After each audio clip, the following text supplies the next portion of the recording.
Yes, good evening to all of you friends. We start the class at 9 p.m. Few more seconds to go.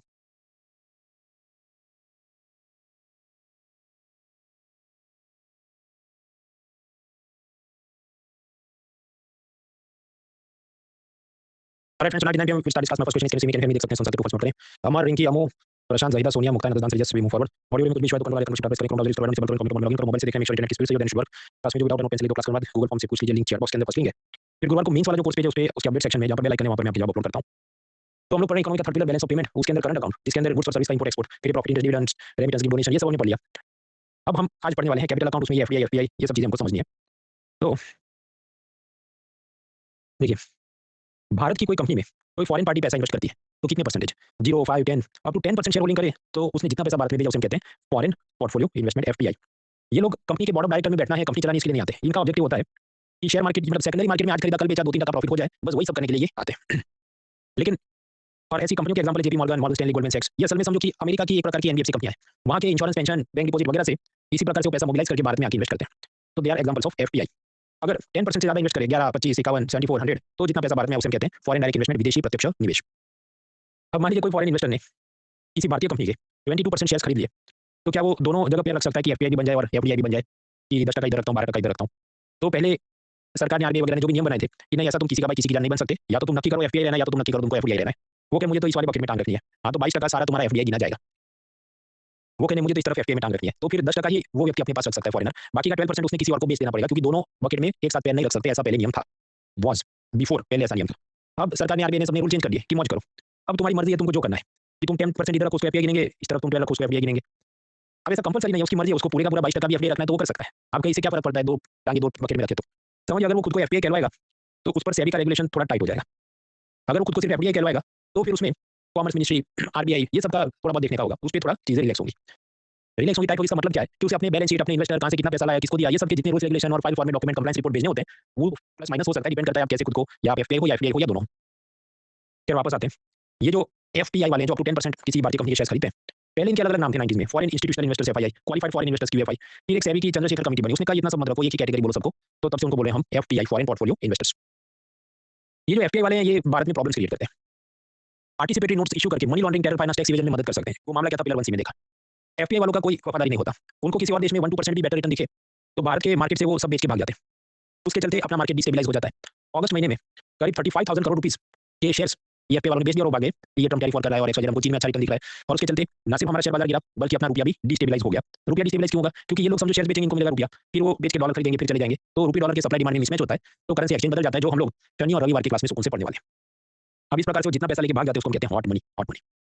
For example 2016 में, 2016 में क्या हुआ, नोटबंदी. 2017 में क्या हुआ, जीएसटी. अब इस दोनों के बीच का जो फेज था, उस वक्त स्वाभाविक बात नेगेटिविटी चली थी, ये सब इकोनॉमी बर्बाद हो जाने वाली है, तो ये सब भागे. तो ये जितना नीचे दिख रहा है ग्राफ कि मान लो जो भी 15,000 मिलियन डॉलर्स, इतने रुपये के इक्विवेलेंट रुपये के वो शेयर्स भारत के बेच के भाग गए. तो ये जब भी ऐसा भाग जाते पैसे ले लेके, उसे हम कहते हैं हॉट मनी प्रॉब्लम. कोरोना में भी ऐसा हुआ. क्वार्टर 4 ऑफ 2019 क्या होगा, जनवरी से मार्च 2020, तो उस वक्त तो भाग जाएंगे क्योंकि कोरोना अभी शुरू हो रहा है, तो जो लॉकडाउन हुआ सब इकोनॉमी बर्बाद होगी, ये सब सोच के भाग गए. फिर अचानक से वापस आ गए वो जून जुलाई अगस्त के अंदर. ये तो भारत की आईटी फार्मा कंपनियों में बहुत स्कोप है, लॉकडाउन और वैक्सीनेशन के चलते तो बहुत पैसा लगाते हैं. अब उस वक्त शेयर बाजार ऐसा ऊपर चढ़ गया कि आप आंख बंद करके कोई भी कंपनी का शेयर खरीदो, आपको 20-30 टका प्रॉफिट हो जाए.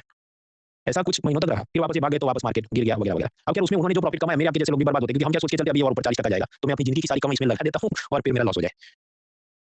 शेयर मार्केट का क्या परफॉर्मेंस रहा है हम ऑलरेडी पिलर 1 में देख चुके हैं, फिर से याद कर लें. कोरोना की शुरुआत में भाग गए, फिर बहुत पैसा लेके वो वापस आ गए. फार्मा आईटी में बहुत स्कोप है. फिर 2022 तक आप याद करें क्या हुआ, रशिया यूक्रेन वॉर, तो भाग जाएंगे, शेयर बाजार गिर गया. फिर थोड़ा ऊपर गया 2023 में, अदानी हिंडनबर्ग शॉर्ट सेलिंग वाला मैटर था, पिलर 1 2 में देखा, फिर भाग जाएंगे, गिर गया, फिर वापस ऊपर गया. करते करते 2024 एंड तक पहुंचे. फिर ट्रंप आया और ट्रंप की नीतियों के चलते धीरे धीरे बाजार गिरा, अगस्त में और ज्यादा गिरा, फिर वापस ऊपर आता है, नीचे चलता है, कुछ ना कुछ चलते रहता है, जो हमने पिलर 1 में देखा. तो कुल मिलाकर बोल दिया है कि जब जब भागते हैं उसके चलते शेयर बाजार गिरता भी है, रुपया डिस्टेबलाइज भी होता है. 2018 का हम डेटा देखें, एफपीआई कितना पैसा लेके आए, $256 बिलियन, और उसी साल कितना पैसा लेके भाग गए, $257.5 बिलियन. मतलब वो आएंगे, एक दो टका उनको प्रॉफिट दिखेगा, वो लेके भाग जाएंगे. तो नेट इनफ्लो कितना, शुद्ध रूप से कितना पैसा है, जो -0.6. तो समझिए एफपीआई अरबों रुपए लेके आते हैं, मतलब डॉलर्स लेके आते हैं, correct. But they don't stay in Indian economy, तो इससे अपनी इकोनॉमी को बहुत ज्यादा फायदा नहीं हो रहा है. मैक्सिमम आप बोल सकते हैं, देखो सेकेंडरी मार्केट में ये जो लगा रहा है पैसा, तो लिक्विडिटी बढ़ती है एसेट की, आपको खरीदना है बेचना है तो कोई ना कोई मिल जाएगा. सेकेंडरी मार्केट मतलब जहां पर आप दोबारा शेयर्स बेचते हैं, यूज्ड कार जैसा. वो पिलर 1 से आप देखिए प्राइमरी और सेकेंडरी मार्केट क्या होता है. उसके बियॉन्ड ये लोग खास मददगार नहीं है अपनी इकोनॉमी के लिए. खैर, तो ये हमने देखा एफपीआई वाले जो 10% भारतीय कंपनी के शेयर्स खरीदे, इनका प्राइमरी ऑब्जेक्टिव मैंने आपको बताया, कंपनी के बोर्ड ऑफ डायरेक्टर में बैठना नहीं है, उनको कंपनी के शेयर्स खरीद बेच के 2 टका प्रॉफिट करके भाग जाना है.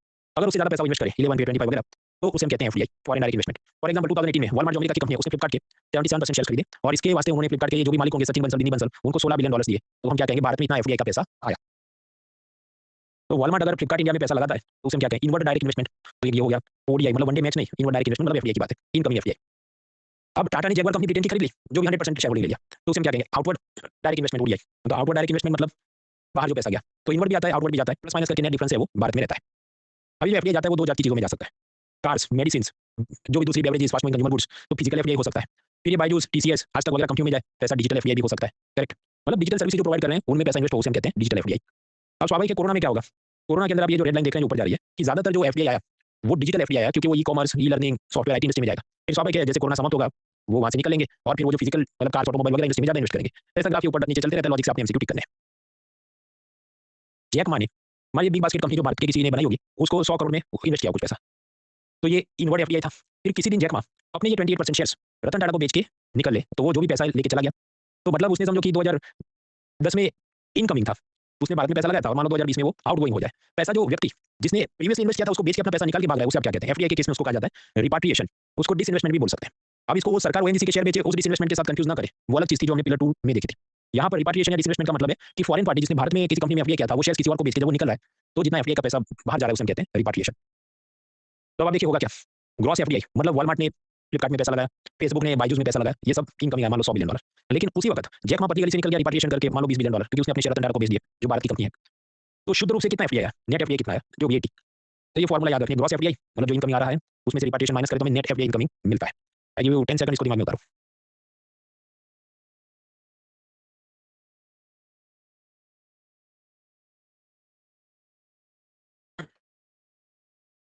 हम्म, अब आप देखिए इधर जो पर्पल लाइन है 56 वो ग्रॉस इनकमिंग है, और जो 40 है वो सब रिपाट्रिएशन, मतलब जिनके पहले जिन्होंने खरीदा था वो बेच के अब निकल रहे हैं। तो इन दोनों का डिफरेंस है वो नेट एफडीआई होगा, तो कितना होगा 56 माइनस 40 मतलब केवल $16 बिलियन की आए। तो ये गैप जो है उस कारण से अभी आप देखते हैं कि शुद्ध रूप से नेट एफडीआई जो भारत में आ रहा है वो पहले के मुकाबले काफी कम आ रहा है, क्योंकि पहले आप देखिए कि जैसे 74 था ग्रॉस और रिपाट्रिएशन से 18 था। तो net incoming FDI is falling, क्योंकि ये जो गैप है उस हिसाब से आप निकालेंगे तो नेट जो है शुद्ध रूप से जितना आ रहा है वो पहले से कम आ रहा है। नेट एफडीआई फॉलिंग, अब उसमें रविश कुमार क्या कहते हैं, तमा वाले सरकार की नीतियां खराब है, इकोनॉमिक सर्वे कैसे जस्टिफाई करें, नहीं इसमें कोई चिंता करनी है ही नहीं, क्योंकि रिपाट्रिएशन होते रहता है। जब जैकमा को लगा कि मैंने जो इन्वेस्ट किया था उसके मुकाबले इस कंपनी की वैल्यू बढ़ गई है तो मैं अपना प्रॉफिट बुक कर लेता हूं, तो स्वाभाविक है वो निकलेगा ही ना। आप शेयर क्यों खरीदते हैं, कान चंदे के लिए, पूरी जिंदगी छाती पे लगाने के लिए नहीं, आप इसलिए खरीदते हैं कि जब 10-20% ऊपर चलेगा मैं बेचूंगा, तो इट इज हेल्दी एक्सरसाइज। तो रिपाट्रिएशन कोई इलीगल या अनएथिकल काम नहीं है। दूसरा एक कारण यह है कि अमेरिका में फेड टेपरिंग से लेकर बाकी जितनी नीतियां चलती है, अभी ये ट्रम्प का टैरिफ वॉर चल रहा है, उसके चलते भी जो अनिश्चितता अनसर्टेनिटी बनती है तो कुछ इन्वेस्टर डर के चले जाते हैं। उसके बारे में 3B मतलब रविवार को और आराम से हम लोग समझेंगे। तो हाँ नेट एफडीआई गिर रहा है, लेकिन वो बहुत चिंता का विषय नहीं है, दूध की नदियां बह रही है, ऐसा सब इकोनॉमिक सर्वे बोलेगा, क्योंकि सरकारी दस्तावेज है तो वो सरकार की तरफ बोलेगा। हालांकि इकोनॉमिक सर्वे ने खुद भी माना कि हमें ज्यादा ईज ऑफ डूइंग बिजनेस, व्यापार में सुगमता करनी चाहिए, ये सब फॉर्म भरो, ये फाइल क्लियरेंस, ये सब कम करना चाहिए, और जो टैक्स चढ़ते हैं उसको भी थोड़ा कम करना चाहिए ताकि फॉरेनर्स भारत में ज्यादा आए। पिलर 1 से आप याद करें कंपनियों के दो प्रकार थे, प्राइवेट लिमिटेड कंपनी जैसे बायजूस, पार्ले, मतलब इनके shares Bombay stock exchange, national stock exchange वगैरह में नहीं होंगे, इनके 2 से लेकर 200 इन्वेस्टर्स होंगे। तो एफडीआई वाला यहाँ पर खरीद सकता है शेयर्स, जब यहाँ एफडीआई वाला यहाँ पर शेयर्स खरीद सकता है, जब यहाँ। फिर आप याद करें पब्लिक लिमिटेड कंपनी कि जिनके शेयर्स पब्लिक एट लार्ज को बेचे गए हैं, जो बीएसई एनएसई वगैरह में आपको मिलते हैं, तो रिलायंस, विप्रो, ये सब आएगा, इसमें एफडीआई वाला खरीद सकता है, हाँ इसमें एफडीआई वाला खरीद सकता है, जब यहाँ। 10 सेकंड्स बात को दिमाग में उतारिए।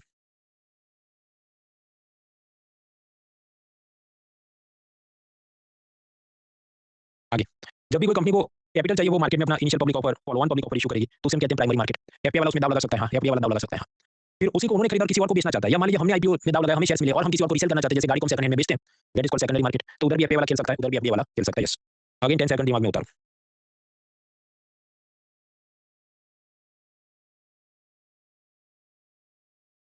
So both can play in both primary and secondary market. जिनको नहीं समझ आ रहा है तो पिलर 1 से आप पहले देख के आइए, अभी हम लोग पिलर 3 में हैं।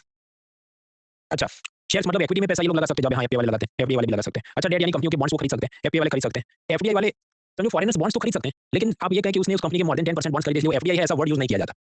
तो FDI word is not use for bonds. FDI word किसके लिए है, जब शेयर्स खरीदे जाते हैं। और एफडीआई वाले की मर्जी है, वो और भी खरीद सकता है, तो वहां पर परसेंटेज की खिचड़ी मत करना कि अच्छा वो 11% खरीदेगा तो उसको फिर आप एफडीआई नहीं बोलेंगे। बॉन्ड्स के रूल अलग होते हैं, वो आरबीआई अपने हिसाब से 19-20 करते रहता है, हम उसकी पूरी थीसिस लिखने नहीं बैठेंगे, सफिशिएंट टू नो। शेयर्स में आए तो उसमें एफडीआई हो सकता है, बॉन्ड्स में भी फॉरेनर इन्वेस्ट कर सकते हैं, लेकिन तब हम एफडीआई वर्ड यूज नहीं करते। अभी जब हम कहते हैं शेयर्स, तो शेयर एक चीज नहीं है, हम कह रहे हैं इक्विटी, मतलब कंपनी की हिस्सेदारी, कंपनी को प्रॉफिट होगा, आपको डिविडेंड देंगे, इस प्रकार के इंस्ट्रूमेंट आपको पार्टनरशिप दिलवाते हैं। नॉर्मल शेयर्स हैं। अब अदानी अमेरिका के शेयर बाजार से पैसा उठाना चाहते हैं, लेकिन अमेरिका में रजिस्टर नहीं करना चाहता, तो वो American depository receipt, global depository receipt, उसी तरह तो वो शेयर का इन्वेस्टमेंट का पैसा है। टॉम क्रूज वो भारत में से अभी रजिस्टर नहीं करना चाहता, फिर भी उसको इन्फोसिस के शेयर खरीदने पार्टिसिपेटरी नोट्स कर सकता है। उसी तरह आप याद करें ऑप्शनली फुल्ली कन्वर्टेबल बॉन्ड या डिबेंचर, कि फॉरेनर ने खरीदा शुरुआत में बॉन्ड है, फिर वो कहे मुझे इसको शेयर में तब्दील करना है, ओएफसी। ये सारे इंस्ट्रूमेंट हम लोग 1 सी में देख चुके हैं, तो ये एक प्रकार से इक्विटी की तरफ पैसा ला रहा है। तो जब ये सारे टूल्स द्वारा एफपीआई और एफडीआई वाले भारत में इन्वेस्ट कर सकते हैं, अप टू 10% इन्वेस्ट किया तो हम कहेंगे एफपीआई, या मोर देन 10 किया तो एफडीआई। डेट या बॉन्ड के नाम पे समझो foreigners government security, bond, debenture, ये सब खरीद सकते हैं। एफडीआई उसको हम बोलते नहीं है, मैंने आपको बताया, it is not the word we use for foreign investment in the debt. I give you 30 second के बाद दिमाग में उतारिए।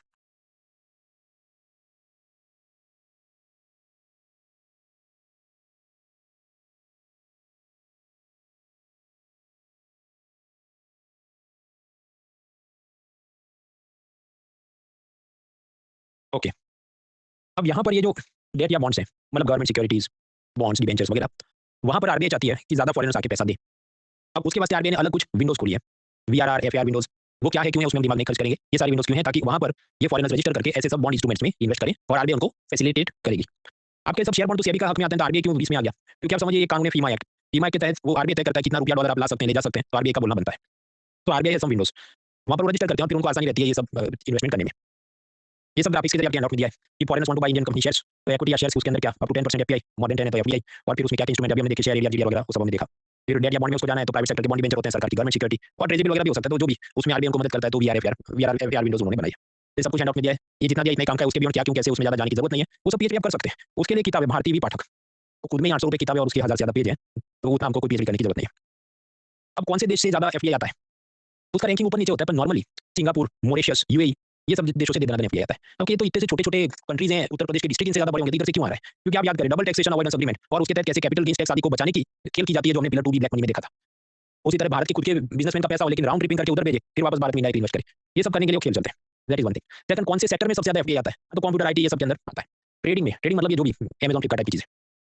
अब आगे का मुद्दा है कि हर एक सेक्टर में एफडीआई कितना अलाउड है। तो एफडीआई हमने देखा मतलब मोर than 10% investment in any Indian company. अब कुछ तो ऐसा है उसमें प्रोहिबिटेड है, 0% नॉट अलाउड। तो उसमें क्या क्या आएगा ये सब?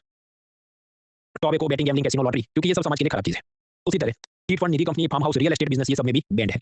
आपके क्यों बैंड है? क्योंकि शायद सरकार को डर है कि भारत के बिजनेसमैन मॉरिशस पैसा भेजेंगे, फिर राउंड ट्रिपिंग के जरिए लाएंगे, ब्लैक का पैसा व्हाइट करेंगे, टैक्स नहीं भरेंगे। तो ये सब खेल करने के लिए ये वाले सेक्टर ज़्यादा उनको मजेदार लगते हैं। इसलिए यहाँ पर फॉरेन इन्वेस्टमेंट बैंड है, मतलब जीरो भी अलाउड नहीं है, शून्य, नॉट अलाउड। रेलवे ऑपरेशन, मतलब जैसे आईआरसीटीसी वगैरह जो भी उनकी कंपनियां हैं, हालांकि मेट्रो ट्रेन और इंफ्रास्ट्रक्चर डेवलपमेंट से जुड़ी कोई कंपनियां, तो उसमें एफडीआई हो सकता है। एटॉमिक एनर्जी, तो भाई क्या उसमें फॉरेन इन्वेस्टमेंट अलाउ किया, और फिर वो पाकिस्तान या चीन की कोई इनडायरेक्ट इन्वेस्टमेंट वाली कंपनी हो, तो सब एक तरह का जेम्स बॉन्ड टाइप का करके वो सब अपनी ब्लूप्रिंट चुरा लेंगे। इसलिए हमने एटॉमिक एनर्जी कंपनियों में फॉरेन इन्वेस्टमेंट प्रोहिबिट किया है। रियल एस्टेट में भी प्रोहिबिटेड, क्योंकि वो सब क्या ब्लैक का पैसा व्हाइट करके गेम कर सकते हैं। अब आप समझिए, शब्दों में फर्क समझिए। रियल एस्टेट मतलब क्या? बनाया हुआ मकान बेचने की क्रिया। कंस्ट्रक्शन अलग शब्द है। कंस्ट्रक्शन का मतलब मकान बनाने की क्रिया, और रियल एस्टेट मतलब क्या? बनाया हुआ मकान बेचने की क्रिया, दो अलग वस्तु है। फॉर एग्जाम्पल, कंस्ट्रक्शन की कंपनी हो सकती है एल&टी इंफ्रा, तो उसमें तो एफडीआई अलाउड है, फॉरेनर इन्वेस्ट कर सकता है। पर रियल एस्टेट की कंपनी मान लीजिए जैसे गोदरेज रियल्टी या ये जो बीडीएफएल या कोई जो भी ऐसा हो, तो वहाँ फॉरेन इन्वेस्टमेंट अलाउड नहीं है, क्योंकि सरकार को डर है वो ब्लैक का पैसा व्हाइट करेंगे, राउंड ट्रिपिंग करेंगे वगैरह। आपके वो तो इधर भी कर सकते हैं ना। हाँ, तो भाई जब आप फाइनेंस सेक्रेटरी बन जाओ तो सब बता देना सरकार को, तो वो बंद कर देंगे। We only have to prepare the things, तो रटो और आगे बढ़ो। Okay, so I was telling, ये सब ग्राफिक्स आपके हैंडआउट में भी होगा। एफडीआई, ये सब विमल फीमल कैसीनो गैम्बलिंग वगैरह में बैंड है, बाकी सब जगह पर अलाउड है। फॉर एग्जांपल, ई-कॉमर्स तो वॉलमार्ट ने फ्लिपकार्ट में 77% इन्वेस्ट किया, हाँ, वो अलाउड है। अभी जो एफडीआई अलाउड है, वहाँ पर दो बातें हो सकती हैं। जैसे न्यूज़ टीवी चैनल, एनडीटीवी, अब उसमें फॉरेन इन्वेस्टमेंट अलाउ करें और कोई 20-50% फॉरेनर पैसा मतलब शेयर्स खरीद ले, लेकिन वो चीन या पाकिस्तान या अमेरिका से कंट्रोल पार्टी हो, तो फिर वो भारत के खिलाफ प्रोपेगेंडा चलाता रहे। हम ये नहीं चाहेंगे। इसलिए ऐसे कुछ सेक्टर्स हैं जहाँ पर फॉरेन इन्वेस्टमेंट अलाउड तो है, लेकिन गवर्नमेंट अप्रूवल लेना जरूरी है। तो there are some sectors where government approval is required.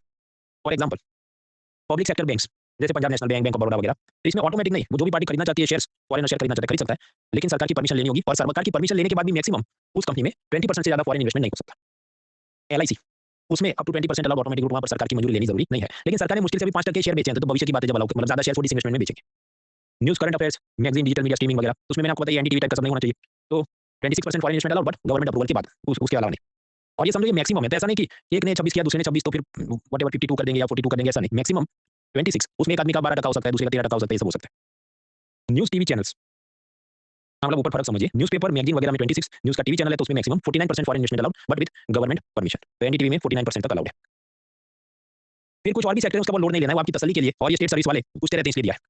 For example, insurance कंपनियां, तो वो तो हमने देखे ना 100% अलाउड है। पिलर 1 आप याद करें, वो तो खत्म हो गया, और वो ऑटोमेटिक रूप से मतलब गवर्नमेंट की परमिशन लेना भी जरूरी नहीं है। लेकिन वो कौन सी इंश्योरेंस कंपनियां अदर देन एलआईसी, एलआईसी के रूल अलग है, पिछली स्लाइड में मैंने आपको बताया 20%। तो एलआईसी के अलावा वाली इंश्योरेंस कंपनी में up to 100% foreign investment allowed without government approval. Then comes multi brand retail trading, ये समझते हैं। मल्टी ब्रांड रिटेल मतलब क्या? ये जैसे डी-मार्ट वगैरह मॉल्स होते हैं, उसमें आपको हर एक ब्रांड की वस्तु मिल जाए, ऐसा नहीं कि केवल प्यूमा का अलग शोरूम है, नाइकी का अलग शोरूम है, नहीं, सारे ब्रांड की सारी चीज मिले, उसे कहते हैं मल्टी ब्रांड रिटेल। तो इसमें 51% FDI foreign investment is allowed. लेकिन फिर स्वाभाविक है, छोटे व्यापारियों ने कुछ सालों पहले काफी आंदोलन किया कि ऐसे बड़े मॉल खुलेंगे तो हमारी दुकान में कोई आएगा नहीं, हम बर्बाद हो जाएंगे। तो सरकार ने ये 51 अलाउ तो किया, पर इसमें बहुत सारी टर्म्स कंडीशन डाल दी कि ऐसी जो भी कंपनियां आएंगी, तो वो मान लो वॉलमार्ट आ गया इसमें, तो वो छोटे शहरों में नहीं खोल सकते मॉल। उन्होंने जितना भी मान लो ये शेल्फ में 100 चीजें रखी हैं, तो उसमें X% भारत की एमएसएमई से खरीद के ही रखना होगा।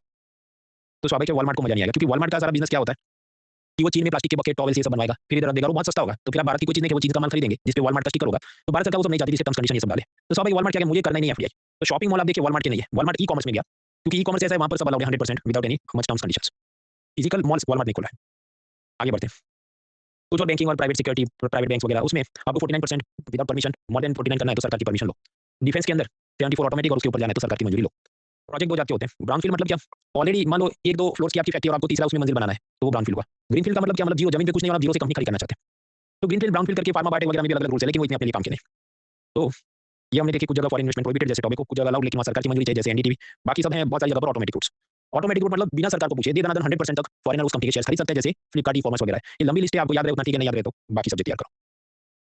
अभी स्पेस के अंदर आप देखिए कि इलॉन मस्क की कंपनी है स्पेसएक्स। भारत में ऐसी कोई बड़ी कंपनी स्पेस की नहीं हुई। तो भारत सरकार चाहती है भारत के स्पेस सेक्टर में भी हम बहुत सारे रिफॉर्म लेके फॉरेन को इन्वेस्टर करें, फॉरेन इन्वेस्टमेंट को बढ़ाएं। तो उसके लिए स्पेस पोर्ट, सैटेलाइट, उसकी सब मैन्युफैक्चरिंग में इतना इतना अलाउ करेंगे। ये भी याद रहे, ठीक है, नहीं याद रहे तो बाकी सब्जेक्ट तैयार करो। मैंने अलग से इसलिए लिखा क्योंकि 2024 में अपडेट आया, तो अब जब 26 की भी तैयारी करते हैं कम से कम 2-3 साल का पुराना पता होना चाहिए। इन सभी शब्दों का क्या मतलब होता है, क्या टर्म्स कंडीशन है, उसमें हम नहीं जाएंगे क्योंकि उसको पूछना भी होगा, समझो कट पेस्ट ही मारेगा, खुद भी सर्च करने नहीं जाएगा स्पेस पोर्ट क्या होता है। तो विल नॉट वेस्ट टाइम। फिर ई कॉमर्स में मैंने आपको बताया कि एफडीआई इज अलाउड, लेकिन उसमें टर्म्स कंडीशन है। देखिए ई कॉमर्स वेबसाइट दो जाती होती है। एक है प्राइम एवीजीबी। ये मुंबई में एक सरदार जी की दुकान है कि वहाँ पर उनके सारे hard disk, laptop, Intel, Asus सब पड़ा होगा उनके ही गोदाम में। तो मुंबई के लोग आके खरीदेंगे। लेकिन आप बैठे हैं मान लीजिए लखनऊ में और आपको इनसे खरीदना है, तो उन्होंने अपनी वेबसाइट बना के रखी। तो इसे हम कहते हैं इन्वेंटरी बेस्ड ई कॉमर्स। कि जो प्राइम एवीजीबी की मुंबई में दुकान है, जो गोदाम है, वहाँ पर ही उसी व्यापारी का माल है और वो आपको बेच रहा है, उसने सिर्फ एक वेबसाइट खोली है। तो ऐसा इन्वेंटरी बेस्ड ई कॉमर्स है। इसमें फॉरेन इन्वेस्टमेंट बैंड, यहाँ के 0% है। On the opposite Amazon, Flipkart, ये सब लोग क्या है, वो मार्केट प्लेस मॉडल है। जब आप सब्जियां लेने जाते हैं तो सब्जी बाजार में क्या है, वो सिर्फ जो एरिया है वो म्युनिसिपैलिटी का हमारा है और दुकानें जो लगी हैं वो एक एक वेंडर की लगी हैं, ठेला लगा है सब्जी बेचने का। सिमिलरली अमेजॉन क्या कहता है, मैंने एक वेबसाइट बना के दी है, इसमें अगर आपको यही वेस्टर्न डिजिटल की हार्ड डिस्क खरीदनी है तो आप खरीद सकते हैं, लेकिन अमेजॉन खुद नहीं बेच रहा है, वो कह रहे हैं तो दूसरी कंपनी वालों ने अपने प्रोडक्ट की है। जो भी दुकानदार या सेलर थे, JWS, Aarav Infratech, Status Com, Nallu Infotech, तो ये सब लोग बेच रहे हैं, आपको जिससे ठीक लगे आप खरीदो। तो अमेजॉन को कहा जाता है market place model of e commerce. तो इसमें तो 100% एफडीआई ऑटोमेटिक रूप से अलाउड है, बिना सरकार की अनुमति लिए। तो अमेजन भी है, फ्लिपकार्ट में वॉलमार्ट की 77% शेयर होल्डिंग भी है, वो सब अलाउड है। क्यों? क्योंकि वो मार्केट प्लेस वाले हैं। जबकि प्राइम एबीजीबी वो क्या है, वो एक ई कॉमर्स इन्वेंटरी बेस्ड है, उसमें अलाउड नहीं है। अब आपको प्रश्न होगा ऐसा क्यों? आप समझो मैं ब्लैक का पैसा व्हाइट करने का स्कोप बन जाता है कि मैं अपनी एक वेबसाइट खोल दूं और मैं कहूँ ये जो भी कुछ बेच रहे हैं हम लोग, व्हाटएवर दिवाली के दिए मैं बेच रहा हूँ, और फिर मैं ब्लैक का पैसा व्हाइट करने के लिए खुद का ही सेल बता दूं इतना आया, फिर ये वो कैसे होता है वो सब हम पढ़ने नहीं बैठेंगे। जब आप आईआरएस बनेंगे तो आपको ट्रेनिंग में सिखाया जाएगा। इसलिए ऐसी एक-एक inventory based e commerce site में हम फॉरेन इन्वेस्टमेंट अलाउ नहीं कर रहे हैं। उसको अपनी वेबसाइट बना के बेचना भी, अपन फॉरेन उसमें और पैसा डाले तो सब स्कोप रहता है बहुत मोटे स्केल पे राउंड ट्रिपिंग और ब्लैक का व्हाइट करने का। Anyway so that is e commerce. अब हम वापस हिसाब जोड़ते हैं। एफपीआई मतलब क्या? 5% up to 10% up to 10% investment. तो उसमें मैंने आपको बताया कि आए $256 मिलियन, लेकिन गए 257, क्योंकि वो तो 1-2% शेयर प्रॉफिट में तो भाग जाता है। तो आया कुछ नहीं है, नेट सब नेगेटिव है। फॉरेन डायरेक्ट इन्वेस्टमेंट, और ये 2018 का डेटा है क्योंकि मुझे सिर्फ आपको थियरी समझानी है। लेटेस्ट डेटा जब अगले साल इकोनॉमिक सर्वे आएगा तब देखेंगे। तो एफडीआई में 64 आया, 34 वापस भी चला गया होगा। किसी और कंपनी में इन्वेस्टमेंट, ये जैक मा टाइप के लोग जो भी गए होंगे। तो 30 नेट शुद्ध रूप से बचा है। यानी कि आप समझो दोनों में ज्यादा स्टेबल कौन हुआ? ज्यादा स्टेबल हुआ एफडीआई, क्योंकि वो ज्यादा टिकता है। एफपीआई तो बहुत पैसे लाता है फॉरेन पोर्टफोलियो इन्वेस्टर, लेकिन वो भाग भी जाता है।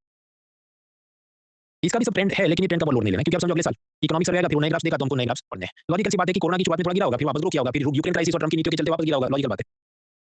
फिर ये सब गोल्डन वीजा मतलब क्या? वो यूएई में आप मान लीजिए 20-50 करोड़ इन्वेस्ट करो तो आपको वो रहने का वीजा दे देंगे, उसको गोल्डन वीजा कुछ कहा जाए। ऐसा डोनाल्ड ट्रम्प भी कुछ करना चाहता है कि तुम $5 मिलियन इन्वेस्ट करो तो हम तुमको भी दे देंगे। फिर और भी थे H1B वगैरह, वो कल के लेक्चर में हमने देख लिया। यार ये सब ठीक है, मतलब I would not lose sleep over this. एक होता है कि ढंग का खाना खाओ, क्या सब्जी रोटी दाल चावल, क्या ज्योग्राफी, हिस्ट्री, पॉलिटी, इकोनॉमी, और ये सब क्या? ये सब जंक फूड है। यूएनसीटीएडी का ये वर्ल्ड इन्वेस्टमेंट रिपोर्ट आया, उसके अंदर ये बोला वो बोला। एक तो ऐसे सवाल कम आते हैं और आते हैं तो भी उसको रट के आप पास कर सके, उसकी प्रोबेबिलिटी बहुत कम होती है। मंथली करंट अफेयर्स पीडीएफ वाले इसी पे ज्यादा फोकस रहते हैं। और पब्लिक ये सब देख के फिर परेशान है, मुझे कुछ याद नहीं रहता, मेरा कुछ स्कोर नहीं बन रहा है। भाई तो तुम क्यों फास्ट फूड जंक फूड में पड़े हो? ये सब चीजें लास्ट में आती है भाई, समझो जब फरवरी मार्च अप्रैल में सब खत्म हो जाए आपका, तब आप उसको देख सकते हैं। अभी से पढ़ोगे याद रखोगे तो भी वो इवेपोरेट हो जाएगा, दिमाग से उड़ जाएगा। तो फोकस करें, अभी दिवाली का वेकेशन भी आने वाला है, उसके बाद क्रिसमस का भी वेकेशन आने वाला है। तो उसमें आप फोकस क्या करेंगे? प्योर थियरी पे ज्यादा फोकस करें। फिर एफटीए के मैंने आपको लिमिट्स बताए, इसके अलावा और भी चीजें हैं इसमें, वो हम लोग फ्रेश माइंड से पढ़ते हैं। लेकिन उससे पहले एक ब्रेक। ब्रेक के अंदर एक सिंपल सवाल आप ट्राई करें, अ ब्रेक फॉर 5 मिनट्स। नहीं, ये इसको बाद में करिए, पहले आप ये सवाल ट्राई करिए, break for 5 minutes.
Three more minutes.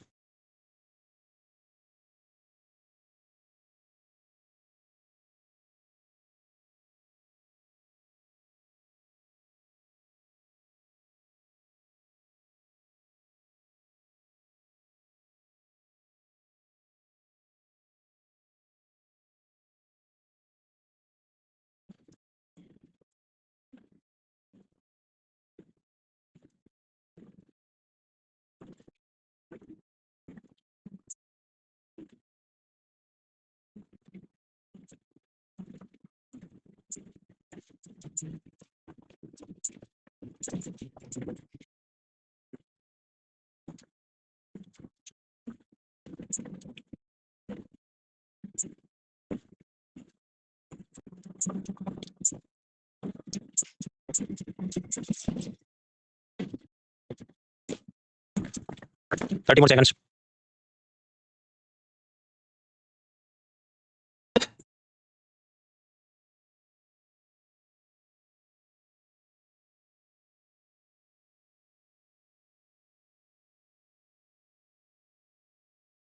हाँ, तो आपको क्या लगता है इसका क्या जवाब हो सकता है? Voting time starts in 3 2 1 start.